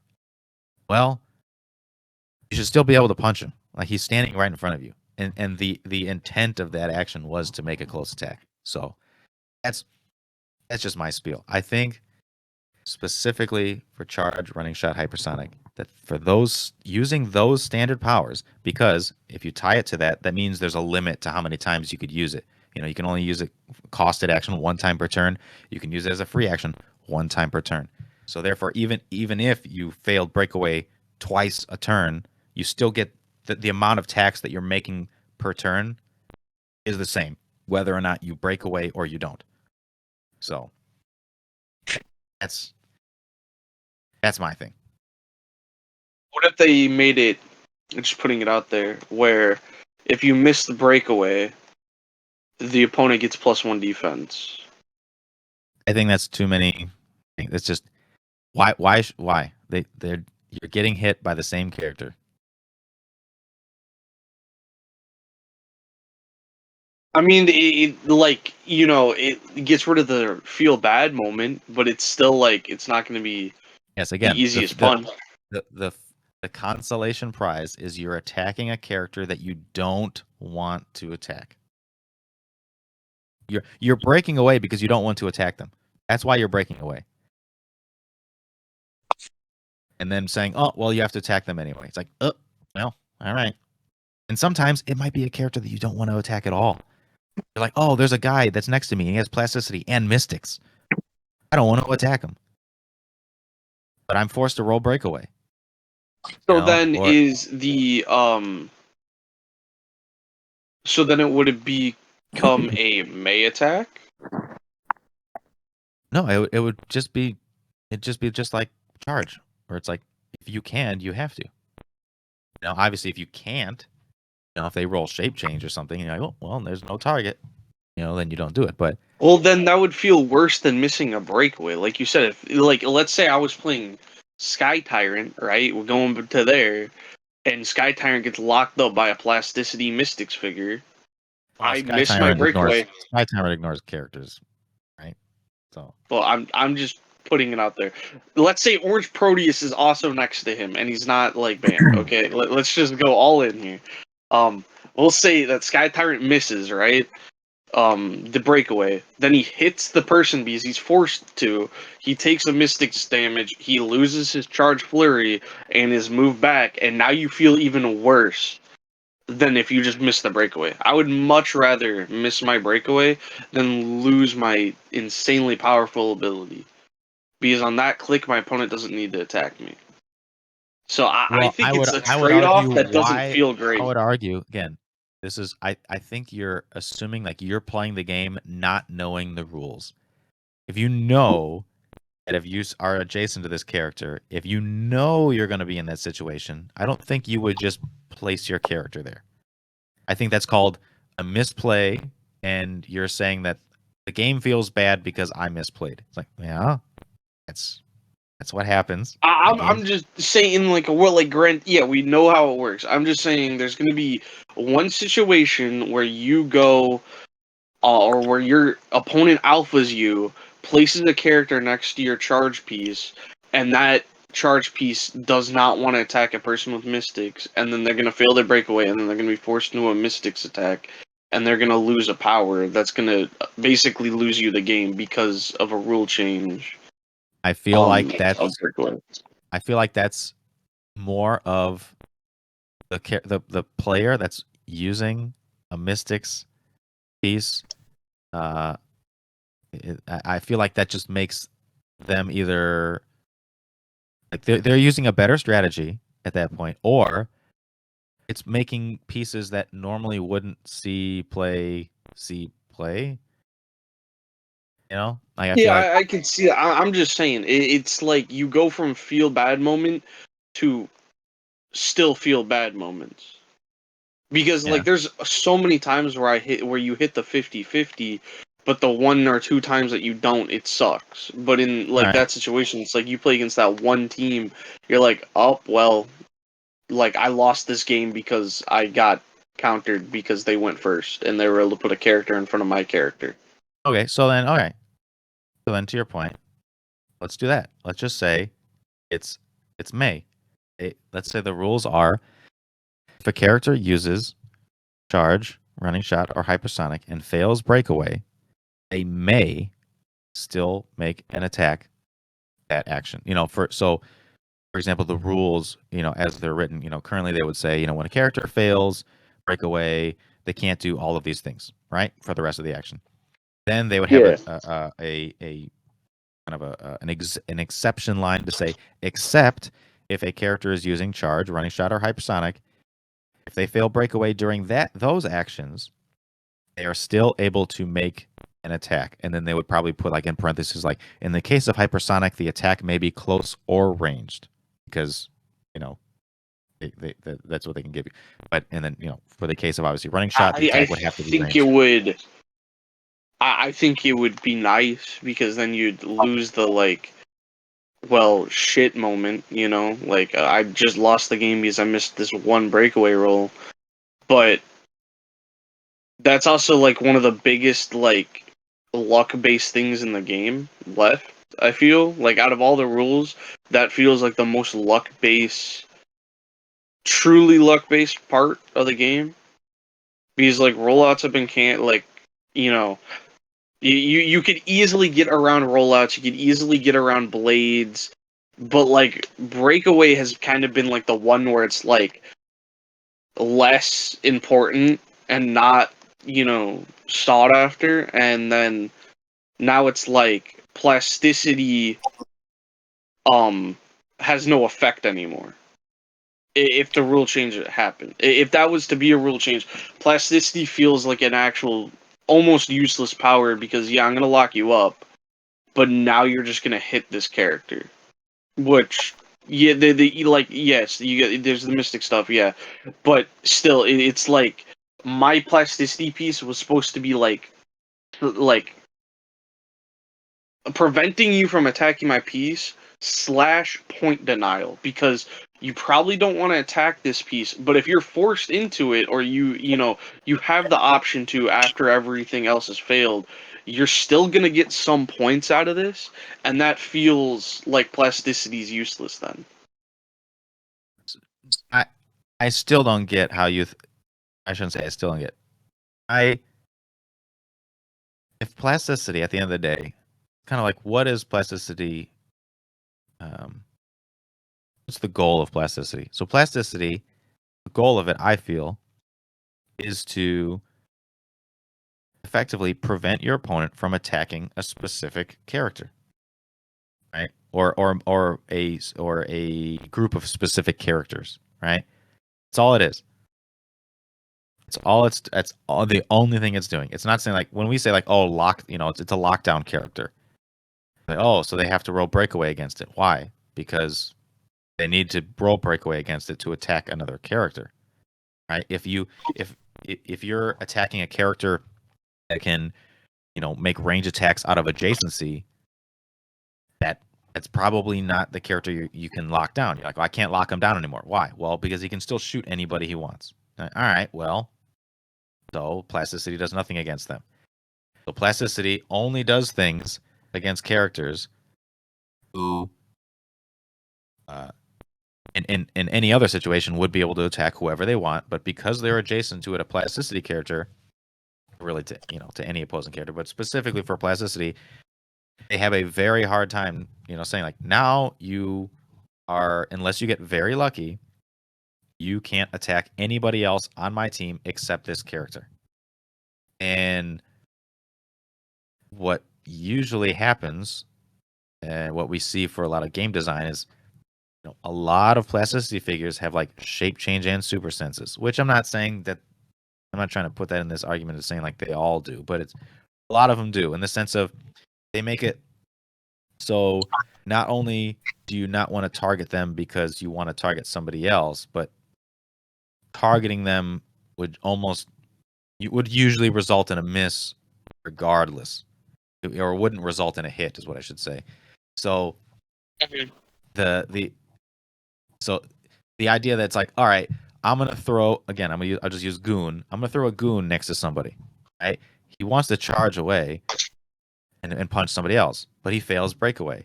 If he could still punch the goon, that's still a win for you. That's what you wanted to do. Because your opponent always had the option to just punch the goon. That's what you want them to do. You want them to say, yes, waste your action punching the goon. But they're gonna try to get away. But even if they fail, they're doing exactly what you want them to do. Is waste an attack against the character. So like it feels good on both sides, I feel like. On one side, it's like, fine, you're attacking the guy I want you to attack. Go ahead. Waste the action making this attack, and because you're not gonna attack or target the character that I want you to, or the character that you want to. And then on your side, you don't feel so bad because you're like, well, in this case, at least I got 15 points out of it, right? But there's going to be a lot more cases where they still got 0 points out of it, but they're like, well, at least I KO'd your bystander that's probably going to come back again next turn. Like playing, Venom got a symbiote or something. It's like, all right. Yeah. There's a good example of 0 point bystander, plasticity, shape change, and super sense. Like, even if I fail this breakaway, I'm probably not even going to be able to punch this guy because he's going to get a rollout. So I think that would be an improvement overall for the game, because I don't think it makes sense that in a superhero game, I understand it kind of conceptually it makes sense for like some of the low level characters that have no powers or anything like that. But in a superhero game, if Superman says, I'm gonna run over there and punch this guy, and for some reason the opposing character that's next to him says, no, you're not gonna go over there. Superman is gonna punch that dude in the face. I mean, I just don't see how that doesn't make sense. And I'm not saying that examples for Superman should apply to every other character, but it's a superhero game. You're meant to go in and they're, according to WizKids, based on their last change, it's like these characters are coming in ready to fight. So why should they not fight if they're standing right next to each other? And specifically, my point is that the action that you're taking or you're giving them has the intent of doing just that. Like, I want to punch you in the face, and I'm standing right next to you. Like, I want to punch somebody in the face, right? That's my action. It's like, I want to punch somebody in the face, but, I don't want it to be the guy standing next to me. But if it has to be, then I'll punch the guy that's standing right next to me in the face. Yeah, I can see that. I don't know. And then Miguel just goes radio silent. He's like, I'm not getting I into know, this yeah. argument at all. Well, I mean, it doesn't really make a difference. I still think it's fine the way it is, because I was thinking more of like in a situation where if your opponent's playing mind control and mind control your figures, but they want to move them away, and then they miss the breakaway. So then now it's like, okay, the action result, they can't do anything. So I mean, there's pros That and I cons. always felt should be split. Like, I thought mind control should always have been split. You should be able to move and attack instead of, it being this combined thing where it's like, oh, if I try to move, oh, well, I can't attack now. Like, I never...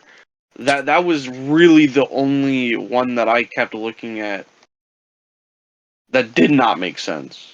Because you're mind controlling them. That's another really good example. Yeah. Yeah, I think that's probably one of the best examples of breakaway. Is like you mind control somebody and you're like, actually, you know what? You kind of have to attack first, because if you risk breakaway, and the way it's written is for the rest of this action, and the action is mind control. So for the rest of that mind control action, you can't do anything basically. That's another. That's my maybe only even argument. maybe even tie mind control into that as well. That it also works with mind control. For characters that are hit during mind control in action, so that if they fail breakaway, they can still make an attack.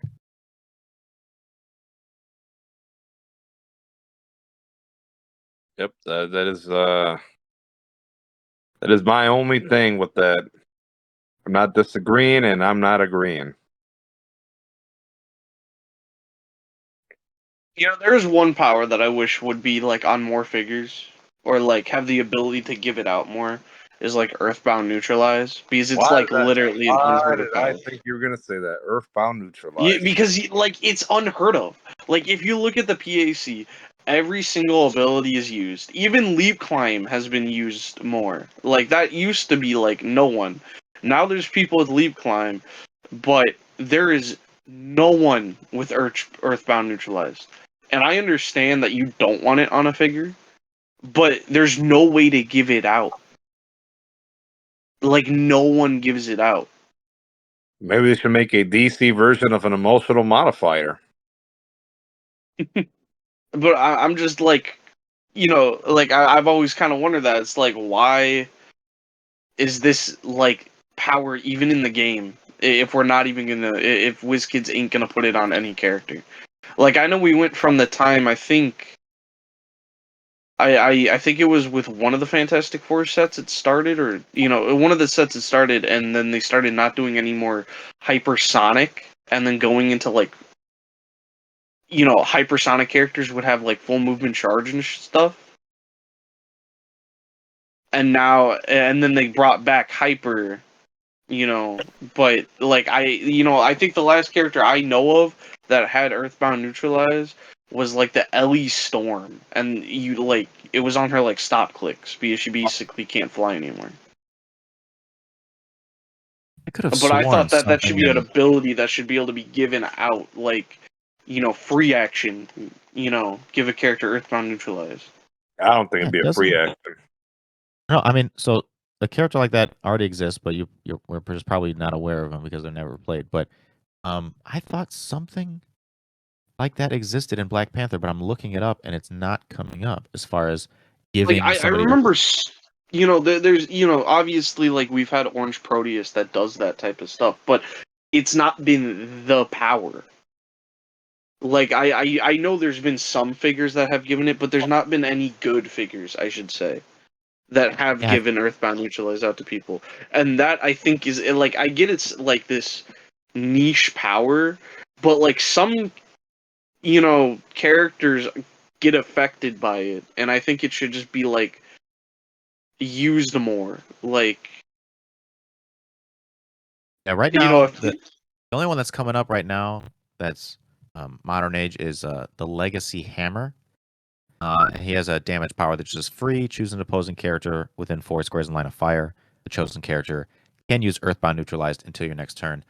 But I swear there was somebody else. I thought there was somebody else in Black Panther that that did that. But maybe I'm losing it. I'm just gonna start clicking through these figures and see if I'm missing something. see if you could find Earthbound Neutralize. Yeah, it's got to be somebody. I that's what I'm saying. I could have swore that somebody had it. Oh, Odin has it. I mean, has it or gives it out. I thought somebody gave it Free, away. choose Give an it out. opposing character until your next turn. That character can use Earthbound Neutralize, can't use the effect of equipment, and has a maximum attack and defense value are each equal to Odin's printed value of that type. It's the Legacy. Yeah, the Legacy. It's the trash one. Yeah. Legacy Odin is way better than the regular Chase Odin. Don't put respect on his name, my guy. I still ain't saying like I'm playing this 150 points. You know, No, I'm not gonna I'm say not he's saying the you should worst. either. I'm not saying you should either. I'm just saying he's way better than the 200-point Chase. I mean, he's 50 points less and he's better. That's true. That's true. But still. But you know, that ability does not rectify 150 points. And then I think Catwoman has it. The I mean, deceased. I don't even know what has it. It's not a bad ability. Okay. It's a trait. It's not a bad ability. Yeah. But I think deceased Catwoman can give it out if she hits someone. Yeah. That's only on her deceased clicks though. Yeah. But I would say if you look at Odin, like regardless, even not looking at the thing like, oh, the maximum attack and defense values, are each, they're printed, right? Okay, obviously if he's on top dial, like that doesn't really do much. Like, oh, you have a maximum attack of 12. It's like, all right, well, I mean that could do something. That could, like you could do that on their Alpha Strike character. Like a mini Mern, yeah. Yeah, but it's unlimited range. You just pick an opposing character. So you just do that every turn.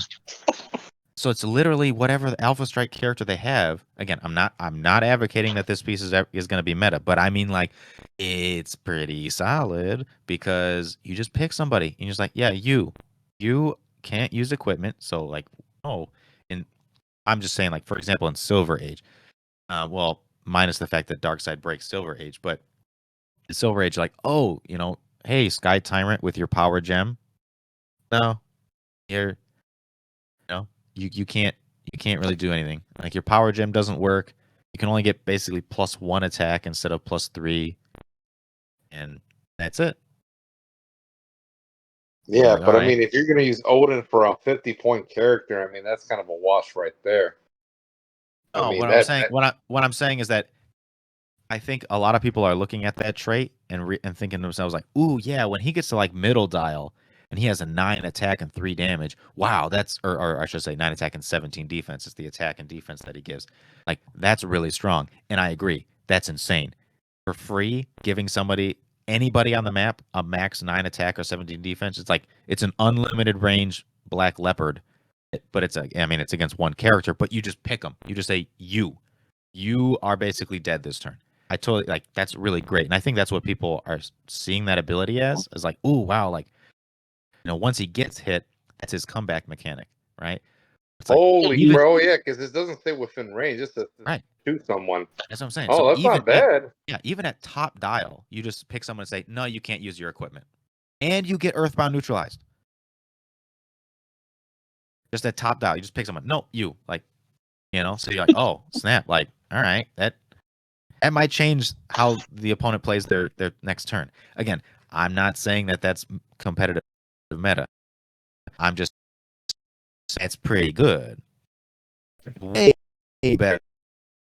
I feel like this guy's dial could have been broken down in 3. like 100 points. You start at I think 5. What are you trying to say? Phasing Force Blast running shot? he's trying to say I would No. have like click 6 just to mess somebody up. Actually, Unlimited I want him to range. start at click 9. 16 Why give someone a 9? 16 defense. Oh no, that would be no. Well, Yasuo's prob, should have been 15 points, No, but like I said, I mean, he's just fine. He reduces penetrating damage, so even at top and low dial, he's not just like a pushover to KO. And the birds. His problem is getting action economy. Is what his problem is. Yeah, but I mean, it's like the birds that he makes though are not terrible. I mean, they're not great, but they're not terrible. It's the fact that it's basically it always gives them an 11 attack, 18 defense, the prob and a perplex and an outwit, and it's like a super emotional modifier. Everybody within 4 gets -1 attack and -1 defense. Well, all opposing characters. I mean, it's got to be line of fire too, so it's like that's not great, but But keep in mind, I will also say, keep this in mind, the birds that he makes do have power cosmic or cosmic energy. So you cannot outwit their super senses. So what are we saying? 2 Major Logans and an Odin and Ravens? No, well, not Odin and Ravens. Odin and Ravens is garbage. Just Odin. Oh, sorry, just Odin. Sorry, just Odin. Exactly. It's so weird that like both Odins make the Ravens. It's like I'm playing Odin and Ravens. Like, what are you playing? I'm playing Odin and Ravens. It's like, okay. Underline text, yeah. Yeah, exactly. Jesus. Yeah, that's right. What the heck? And the big thing with his Ravens is just double checking. He makes them at any point in time for free. I don't think the other one does. No, the other one starts the game, right? No, it doesn't have to. Oh wait, Oh, no, he also has free. Yeah, he also they're has both free. free. Yeah, it's the same. I was about to say if it's at start the game, that would be garbage. But no, they're both start. Yes, free. Yeah. Yeah, that's gonna be the Mavericks' most wanted chase, Odin and Ravens. Oh. And super I don't rare have a name chase for that I care. Like out of all the chases, I mean, my odds of getting any of the ones that I care about are like so low that I don't even care. Oh, you'll get Chaos King. Don't worry about it. Yeah, and then I could sell them. Yeah, exactly. No, because I'm not buying any of this set. I mean, this set sucks. I think it's the worst set in Heroclix. Nah, Like I'm gonna it go ain't the to worst. I'm set gonna in go on Not the eBay. worst set in HeroClix. Oh man, you haven't been playing for long enough. If you think it's the worst set in HeroClix. Man, you forgot Well, Rise I and should Fall. say I should reiterate that worst set Incredible since Hulk. Wonder Woman 80. This is not even this is not even the worst set since he started playing. Like I said, Rise and Fall was way worse than this. I mean, again, some people could disagree. Oh, they like X-Men or whatever, but it's like in terms of Yeah, no, competitive that set viability, did suck. fine. I mean, like your best character was like uncommon Professor X, and then like Prime Emperor Gladiator sucked because he didn't even work. Yeah, I mean, he worked a little bit because he was still He modern worked age when they enough changed the rules. to where it's like if you weren't playing super competitive, he was good. But if you were playing like a real competitive like scene, you're gonna lose probably.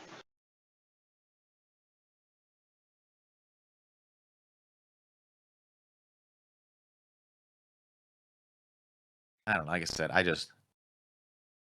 don't think the Legacy Odin is a complete waste of space. I think he's No, I just think fine. I think he is a casual, fun piece to use. Yeah, I think for a lot of people, because I mean, you're obviously putting a motorcycle on him. Let's be real. And then he's just I'm fine. putting the Hel cycle on him. What do you mean, man? Yeah, I mean, you're putting a cycle. You're giving him some sort of move and attack, and then he's all of a sudden he's an insanely good piece. I think for a lot of casual environments, there's going to be teams that just can't deal with him at all because they're going to be like, oh, like I have one guy on my team that has equipment and he does fun stuff, and Odin just goes, no, for the whole entire game, you are not going to do anything fun. You're just like, oh, Yep, you Yeah, are he definitely not doesn't. worth. He seems too strong for a casual game. yeah, But especially in a like, casual 400-point game. Because there's so much other stuff you can throw on that team to support Yeah. them and all this. Yeah, it's just my problem with casual is like it's impossible to build for a casual game. Like you either feel like you're building like this see, that's horrendous team with like no fun pieces, or you're building this like literally trash team with one good piece. And then you feel bad if that one piece kills a person's entire team. I don't know, And man. that's been my I think problem I with think casuals. I think you just need to get some imagination and start being okay playing a piece that might be 10 points more than the best piece ever made, but does the same thing. I don't know. Hey, Yeah, he's been nothing lives playing. up to Saki. No, Yeah, nothing will ever be Saki. Okay, yeah, you've been playing so much nothing. Fortnite, dude. Gotta lay off Nah. the Fortnite and Dino Nuggets. Dino Nuggets, what?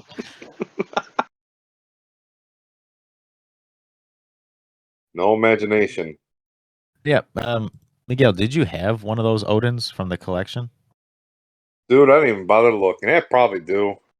At some point, that entire collection is just going to be every piece was a legacy card. Like it seems like every every legacy time a piece set comes has out, been Miguel's in like, that "Oh, I got goddamn 4 of that dude." collection. Yeah, he's got something. He's got something. It's like, oh, the good one out of the set, the good yeah, I got like 6. It's like Daniel Powell when he had like 9 legacy Thanos. That was more than that, but I might actually have this Odin. I don't know. I didn't even bother to look.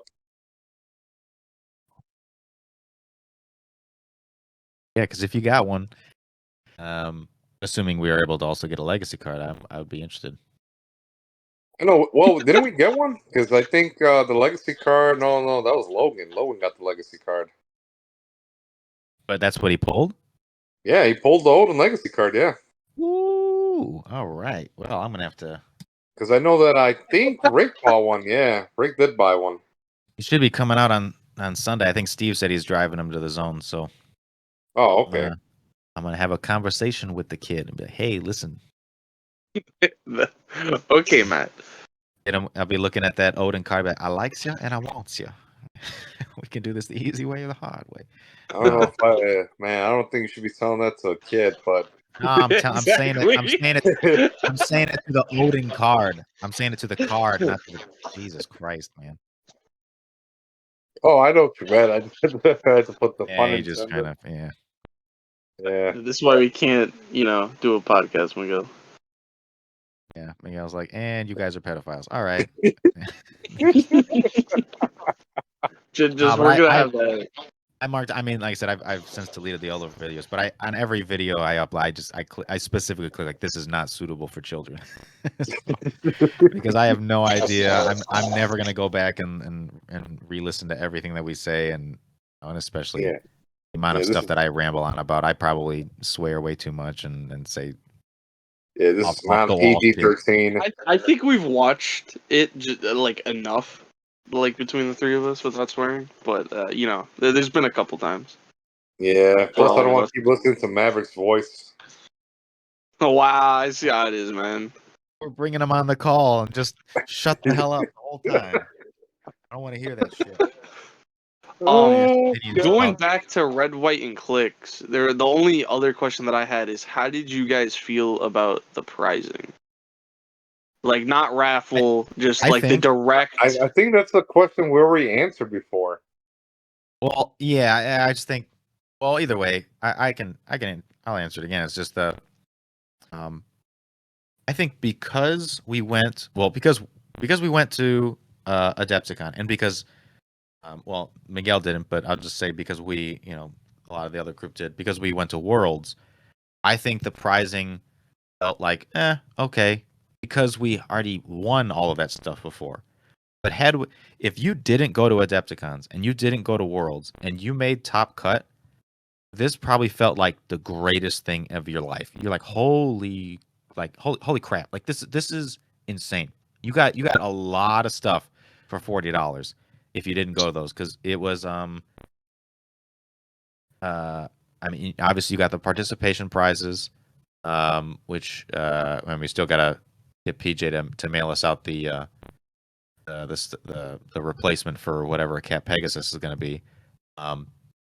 But you got, I mean, in terms of monetary value that you can kind of like easily flip. Even the participation prizes were just worth it for 40. Like I said, and then if you got top cut, the pricing was incredible. Again, I think like even personally to me, the pricing that I got is kind of like, oh, all right, well, I'll just give it all away to somebody else. But that's fine. You know, I don't mind doing that. But I think if you haven't gotten all those LEs before, if you hadn't gotten a chance to, you basically got one of everything, and it was so that's insane. Because even the ones I got, you know, I gave them to Matt. The only thing I wanted was the Parademon, and yeah, the other ones I was like, well, I've already played with this, and I'd rather have, you know, someone else use them. So they're not bad. I mean, overall, I think it wasn't that bad. Yeah, I think the pricing, granted, you know, Black Panther booster, you know, I got one, but I didn't really care. I think the con exclusive just was worth it, and then the like Matt said, the participation prizes was worth it. Right there, you know, Cat Pegasus goes what for $60 on average. Then you get your Parademon, what is it, 60 or 70? So overall, I mean, I last saw people selling it for like 40, but even like I said, if you just wanted to flip it and you just want to say, okay, Parademon for $25, and then what was it, Brood? I think Brood was the other one, right? I'm not sure. I don't even know if you can yeah, spell it. Brood was the other one. Yeah, it was Brood. Yeah. Yeah. And you can say Brood for 15, right? And there you go. That's your $40 flipped, and that's flipped. That's assuming like you're selling Parademon for way under, you know, what most people are selling it for. So it's definitely doable. And then like I said, if you made top cut, then you're like, oh wow, then you get, you know, basically like I said, one of everything. You get a Superman, you get an Iceman, you get an Old King Thor, you get over here and see what else you get. You get a Cyclops, you get a Calabac, you get Steppenwolf. I think that's all of them. Maybe I might be missing something, but I think that's the majority of what you got. And then on top of a Black Panther pack, which if you got lucky, like me and Chef did, you know, we pulled the bast. So it was like I said, I think if you didn't already get any of those prizes, it was insane. If you already got them all, then I'm just gonna flip them and use them as prizes for other future events. So you too, Maverick, will be able to have a chance at winning some of these LEs. Yep. Oh wow. Wow, the ones that I still don't care about. Yeah, it sounds like a real hater right there. Yeah, when I'm he just wins being one, honest. don't give him any. The only I think the only one that I cared about was like Iceman, but like I still don't like. I don't care enough to buy one because there's no team to run them on for me. Oh, like I said, you got your chance to win them. I think we got at least Because other than that, I think two. It should be 3 because I know I won one in a BR. Yeah, I see 3 over here. Yeah, at least so It there's should at least so you're gonna get you'll have your shot at winning should them. be 3. but like still, it's like it's just gonna probably sit around like Spider Hulk has for like ever. Hey, You know, Spider Hulk, put some respect on his name. That's a rumble piece if I ever seen one. Hey man, he might be one of my picks, but once again, it's like in a real game, I have not had a chance to bring him out because like 10 attack is just not. You Yeah. can't do anything with 10 attack. He's never a 10. He's always at least an 11. With Mern? Well, yeah, with Mern, yeah. But I'm just saying, you're not. I don't think I'm forcing 90 points of my team to be Mernable, or it's an 11 attack. Well, you play him in Death Row, dude. What am I? Come on now. I know that's actually a good question. What are you bringing for Death Row? Oh, I do have to post my team. Yeah, I do have to post my team. Man. Yes. Jipping people. Come on. So I'll just tell you right now. Let me pull it up here. NHC units here. Let me pull up my team. Spider Hulk. Actually, here, no, I have all the cards right here. So I am playing Flash Raptor at 50. I am playing the regular, like the Flash, the rare from Masters of Time. So he's 70. He's actually not bad, playing, believe it or not. No, he's not. I'm playing the Chase Harley Quinn, so 30 points. You and Steve both. I'm playing Dr. Fate, the uncommon, so he's 50. And then I'm playing Poseidon at 100. Yep, that's 300 points. So there we go. So what's the pog gonna be, Matt? Well, if I win with it, no, that's the thing. Is so I don't think I changed it in the thing, but I'm saying that if I win with something, a challenge character, it's taken off of the list and nobody wins anything. Ooh. Still want my Miguel pog, man. So, but that's what I'm using. Yeah, well, And, that pog will have Earthbound neutralized. I'll tell you that. It's Earthbound neutralized. Here's the thing. His bystander that he made last time already does that. His bystander already gives people Earthbound neutralized. Yeah, no, but the figure is physically gonna have like the color printed on the movement. Oh, that's what you want. Oh, okay. You just want. And he wants me to have like one movement. Well, No, so also I want you're to gonna point have, this out too, Maverick, is Yeah. that a lot of time you very rarely, and you'll probably never see except for very fringe cases, the power actually printed on a dial anymore because the way they changed it before, where they just said that they can't use any improved movement or any improved targeting. So if the character by itself doesn't have any of those, then Earthbound Neutralize doesn't do anything on them. So you know what I mean. So it's like they always have it, if anything. Yeah, no, yeah. I was just saying that I think that it should be not 3 figures in modern have the ability to give it out. Oh yeah, I totally agree. I definitely Like think more it should people be be able to like give that it example. is literally 3 figures from 3 different two from different sets and a one's an LE that like no one like what was Catwoman in the at Red White and Clix? Did they have any Catwomans? I think they did. Yeah. It's like, are you saying if somebody played them or gave it them? No, I'm talking about for pricing. Ooh, I saw didn't someone. see any unless also, they did. good question. What was Darkseid also pricing? I saw somebody get a dark side, yes. So Okay. I think I mean they showed they posted all the pictures on Facebook of all the people that got top cut.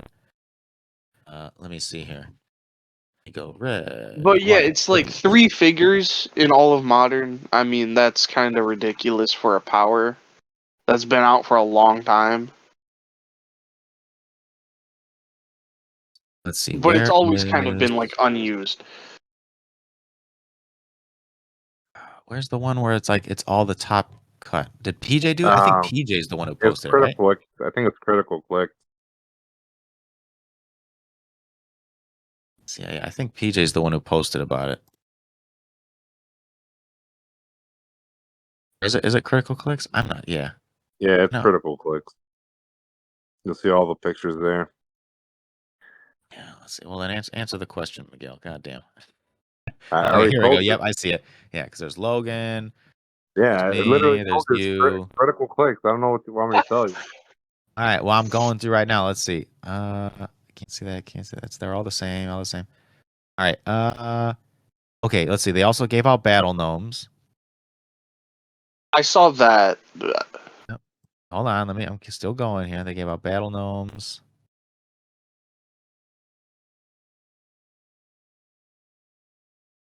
Top.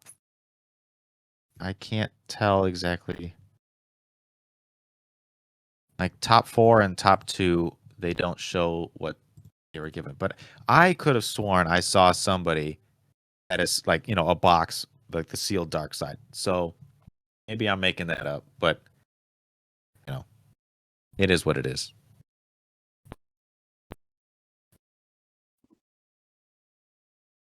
But yeah, I mean, I yeah. Anyways,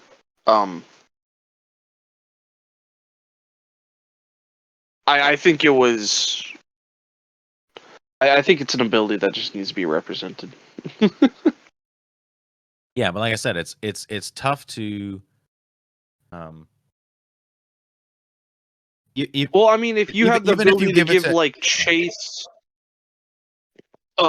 Storm, if you had the ability to give it to her, I mean, she's not able to see through anything. She can't move through characters. yeah, and you know who does I think that? it still disregards flight, right? Yeah, yeah. Well, that's because there's no improved movement. So flight, the improved movement from flight, you wouldn't be able to use. Yeah. You could still use passenger, but you couldn't, use the improved movement. But yeah, like I said, just use Legacy Odin, and then every time you go face against Hadara Yao, you'll just make him cry because you'll be like, you can't use any equipment, and you can't shoot me, and you can't break away, and, and then you just win. But yeah, I just think that like there needs to be more figures with it instead of 3. That's my opinion though. Yeah, the funny thing is, in order to make Earthbound Neutralized feel more impactful, they actually have to just give more characters improved movement and improved targeting, just like naturally. Because if you look at a character like, all right, let's find a half decent character that doesn't really do any of those things. Let's see. I don't know. What's a half decent character? Like regular super rare Black Panther, not the Prime. You know what I mean? It's like he doesn't fly and he doesn't have any improved targeting. No other improved movement. So it's like he effectively always has Earthbound neutralized. You know what I mean? So it's like there's figures like that where it doesn't do anything against them. To go on to that point, but there's figures that can give off the top of my head. I can't honestly think of any, but there's a lot in Silver Age, that give out improved targeting or give out flight, or stuff like that. Like getting because if I'm correct, if Legacy Ant-Man was to make you giant, you now have the ability to move through outdoor blocking, correct? Yeah, but it's So I then do it want to would say though like that negate stuff of giving you the powers as well. yeah, but also keep in mind like there's a reason why, for example, like Traffic Barrel and all the stop signs are banned in Silver Age. And Earthbound Neutralized is that, but is actually even better. You know what I mean? So Earthbound Neutralized. Mm-hmm. So if there's a bunch of effects that give out Earthbound Neutralized, then Barrier suddenly becomes the most broken power in the game. You're just like, all right, cool. Everybody on your team has Earthbound Neutralized, and I'm just gonna Barrier, and then you can't move. Of course, yeah. Are there ways around even that? Yes. There's ways around everything, but it's like, are those ways around it? Is that a viable way to build your team in a competitive environment? Like, probably not. So, it's just another thing to consider. Like, by itself was extremely annoying, and just basically, again, just giving everybody Earthbound neutralized, and in effect, I mean, it's just for improved movement, but it's in effect, it's giving everybody Earthbound neutralized within 2 squares, and just using barrier, and then being like, all right, cool. You're kind of stuck. You can't do anything. You can't get to me. So I would just be, Do you think it would be worth it for them to just change the power? Yes, I am way more in favor of changing Earthbound neutralized of what it actually means or does to a character. What do you think it would potentially be changed to? Because it would still have to have the effect of negative effect on your opponent's pieces. Otherwise, every piece that has the ability to give it out is useless. Unless they errata every single figure. So what would be 100%. A negative effect that would make it a actual useful power in more situations? So it's a really good question. Haven't thought about it. I do want to put some more thought in about it until I give an actual answer, because I 100% agree with you. It has to be something negative. But I don't want to just give a plain bland answer of saying like, oh, it modifies your speed by minus X or whatever. Yeah, -2 speed. Yeah, no, Right. that doesn't I just sound think great. yeah, exactly. It's got to do something unique. But I mean, I got to think about that more, and I think that's definitely something that we can. Like I said, I wrote it down, and I'll bring it up in our next talk, regardless. But I mean, unless Miguel, if you have an idea off the top of your head, but I don't have one that's good enough. I feel off the top of my head. I agree with Maverick. It should be negative. The only thing, like, right, if you're gonna affect improve like, I guess, what is it, movement and targeting, or just Targeting. improve? Yeah, it seems like it should be something related to that. Well, there's like a negative downside. Well, I don't know about a modified combat value, but that would be pretty interesting to see. Like if you you're running shot, a hypersign, or charge, right? Instead of your 5, now you have 2 movements because earthbound neutral. You still could do something, but I don't know. It's I still feel like with the earthbound neutralize, I still feel like removing the. Well, I still feel like it should still have the. You can't use the improve, targeting movement, and there should also be another negative downside to it.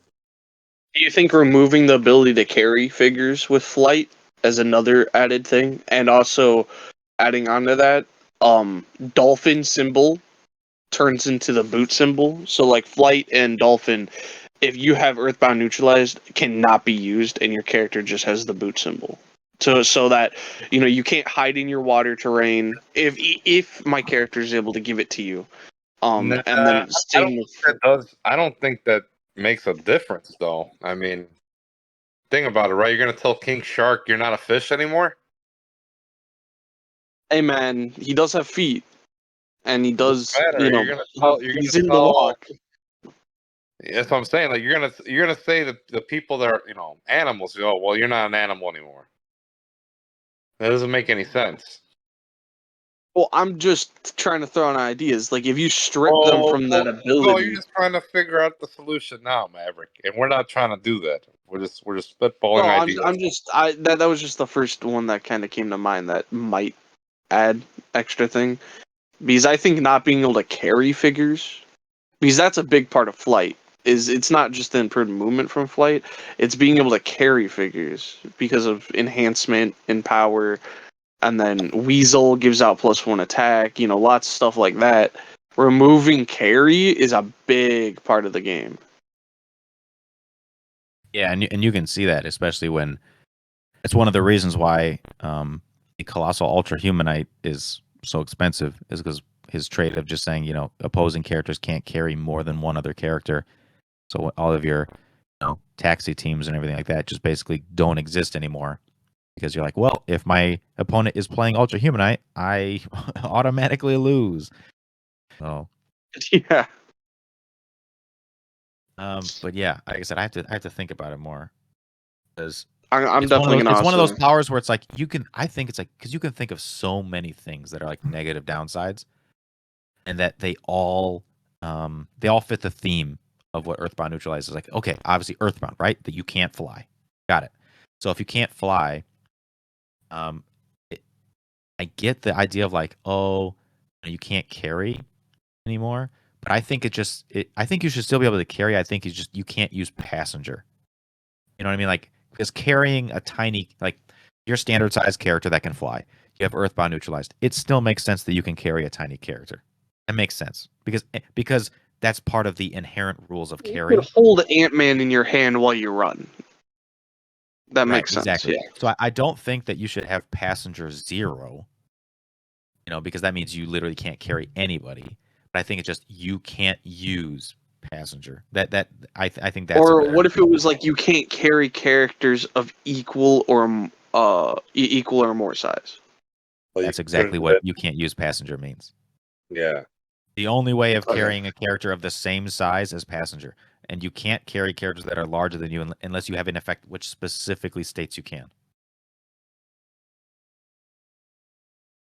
So then, yeah, I mean, then that would fix it. So like right, But so yeah. like that it's I think so that side of the equation I think is easy. Like okay, can't fly, right? That's what Earthbound is. Like you can fly, you can't. But neutralized is where it kind of gets tricky. Like neutralized kind of meant like what? You can't use your powers, right? That's what neutralized Yeah. actually means. Like that's the definition of it. It's like whatever you could do, you can't do it anymore.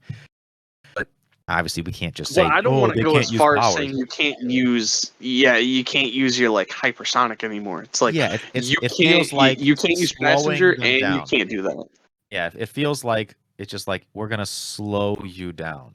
That's kind of what I feel like the flavor of Earthbound neutralized is like you can't fly and you're slowed down. Like it's more difficult for you to maneuver around the map. That's what I feel like the flavor of it is because it's and that makes sense when it's like you can't use improved movement.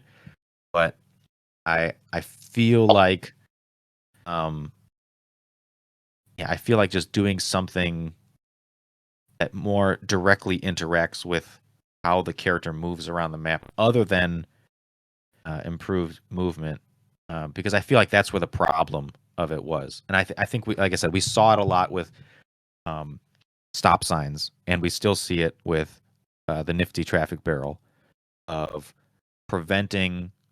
effectively preventing an opponent's team from just advancing all the way across the map, because they say, "Oh, look, we're playing on Brock's bunker, so there has to be either a path that you have to take, which no character can get all the way through in order to alpha strike, or even if you break a wall, you have to move up elevation, and you immediately stop once you get to the other side of the elevation." It's like, all right, that we see how strong that is, and that's why Brock's bunker is such an incredibly strong map to pick going second.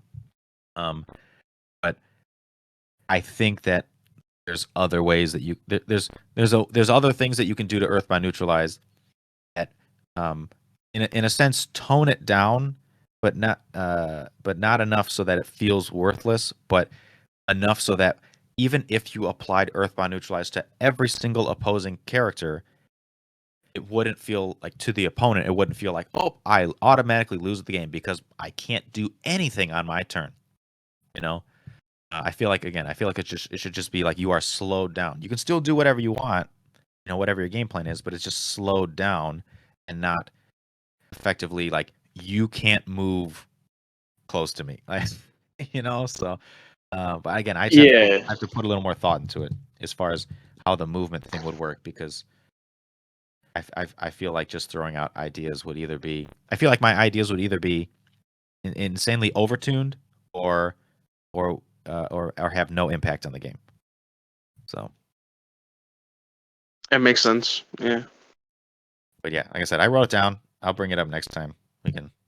I'll have an idea for it.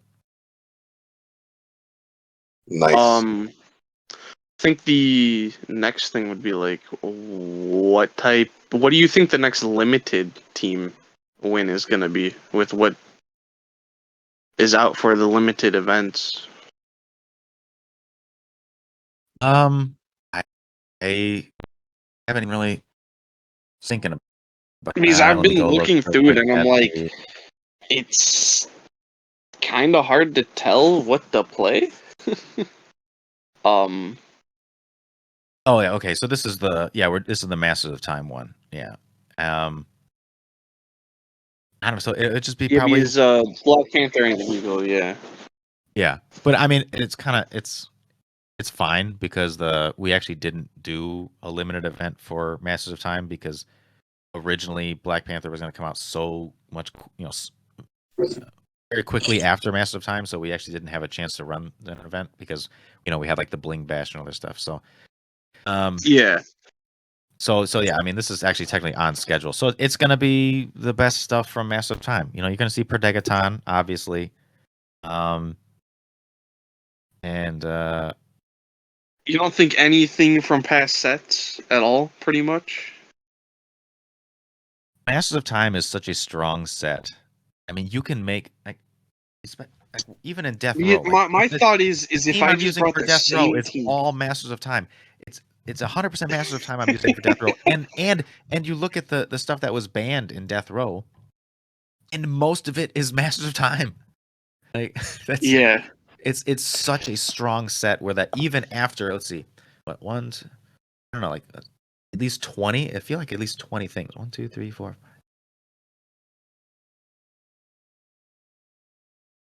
24, 23, or maybe 23 characters have been banned from Masters of Time, and That's a third. That's a third of the set, pretty much. yeah, and I'm still building, and the team I'm using is completely reasonable. It's not insane, but it's completely reasonable, and it's 100% from that set. So, I mean, that just goes to show you how good Masters of Time is. So I think Honestly, for limited, I'm thinking about running the exact same team I ran for Bling Bash. I can't even remember what that was. I think it was Ultra Humanite with Super Soar, Flash Raptor, two of the Supernovas, and then like 4 of the like uncommon Lady Blackhawk. Oh, right, it was the I always go first team. Yeah. Yeah, it was like my minimum result is 15. So even if you roll a 12, you lose. Like So what you're telling me is I'm gonna have to make sure I bring my Super Soar. But yeah, I was thinking that maybe is the team, but I don't know. Yeah, but like I said, there's another team. It's all Masters of Time. Yep.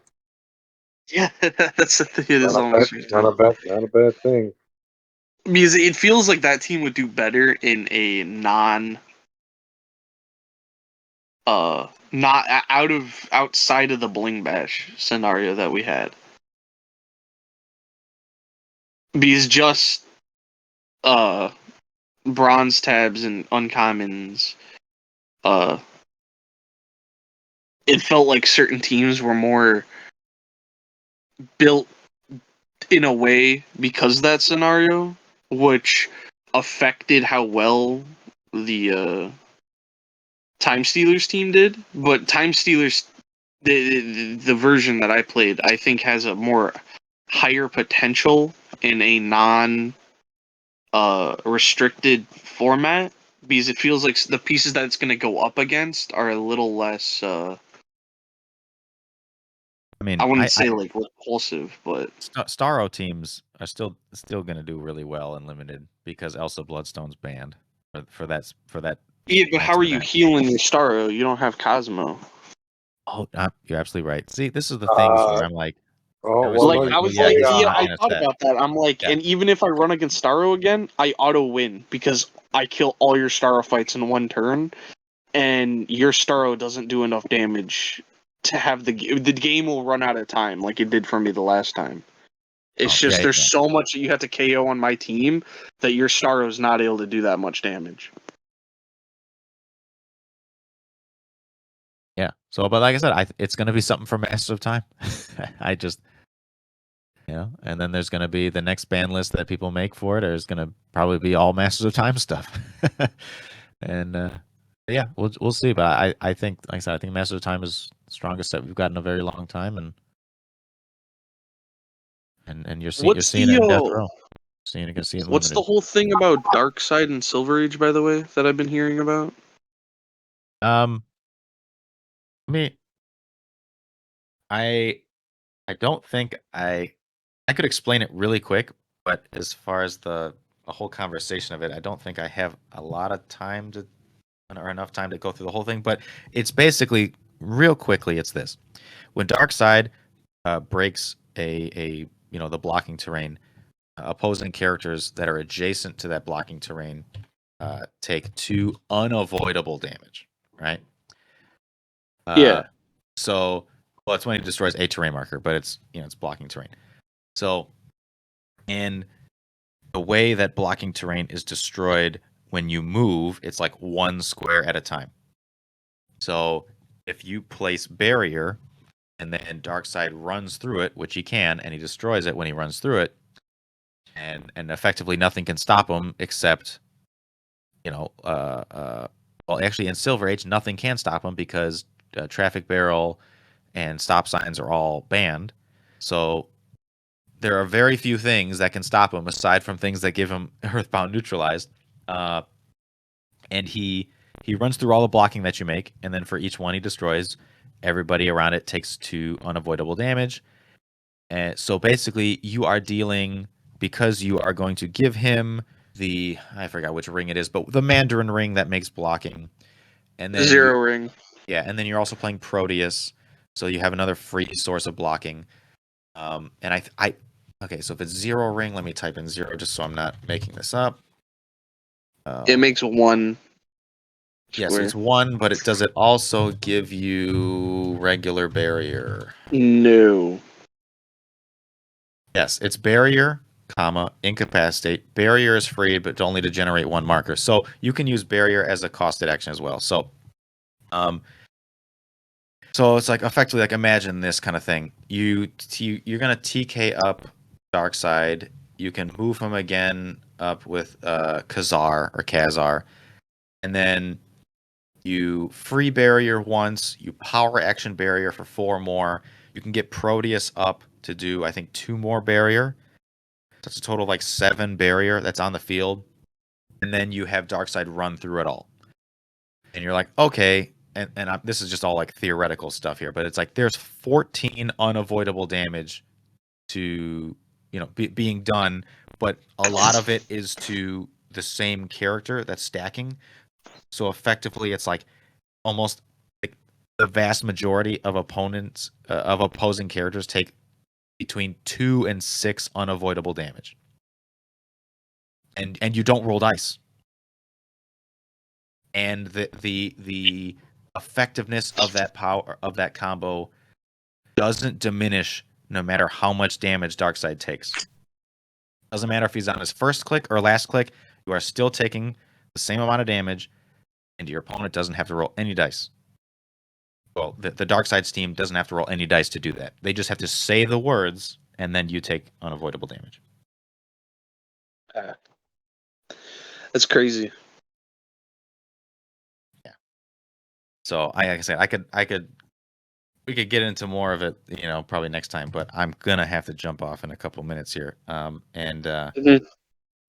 that's the main problem of Silver Age is that you got a team that can do a lot of damage, and it's not just any damage; it's unavoidable damage, and they don't have to roll dice to do it. they just have to say barrier. And then they have to say move, and then you take damage. So, and then he's like, you can just say, I'm going to hit Darkseid for 16 damage next turn. And he's like, I don't give a shit because I'm not dead. and next turn, everybody else takes another 6 unavoidable damage. Oh, you only have 12 clicks of life? Like, I'm sorry. You took 6 damage last turn. If you're still alive for some reason, like you're dead.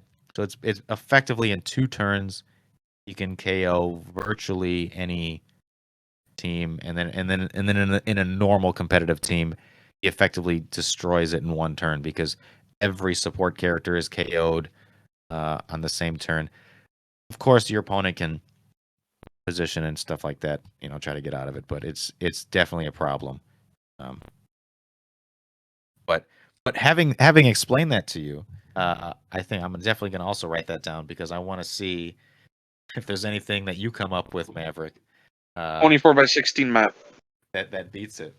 I want to see if you can figure out a way to effectively counter it, not just to like beat it 50% of the time, because beating something 50% of the time is not a counter. So, well, like I just said, I mean, just simple 24/16 map. Right, but that doesn't necessarily beat it again because it's like you have to 1 turn KO Darkseid. Not if you kill every piece that makes the barrier. Right, but they're all going to be behind barrier. You know what I mean? Well, I'm pretty sure Mern gets through it all, right? Yeah, Mern, Blackheart, Sky Tyrant with Pog or Pog should pretty much eradicate the entirety of everything. Yeah, but again, it's like your opponent Even if you go first, your opponent on turn 1 just sends out dark side all the way to your side of the map.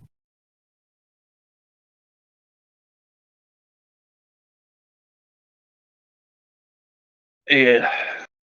That's the thing. I'd have to see that in person to actually like figure. Like it would physically have to be in front of me to figure it out directly, because wherever their dark side's position will depend on how the game plays out.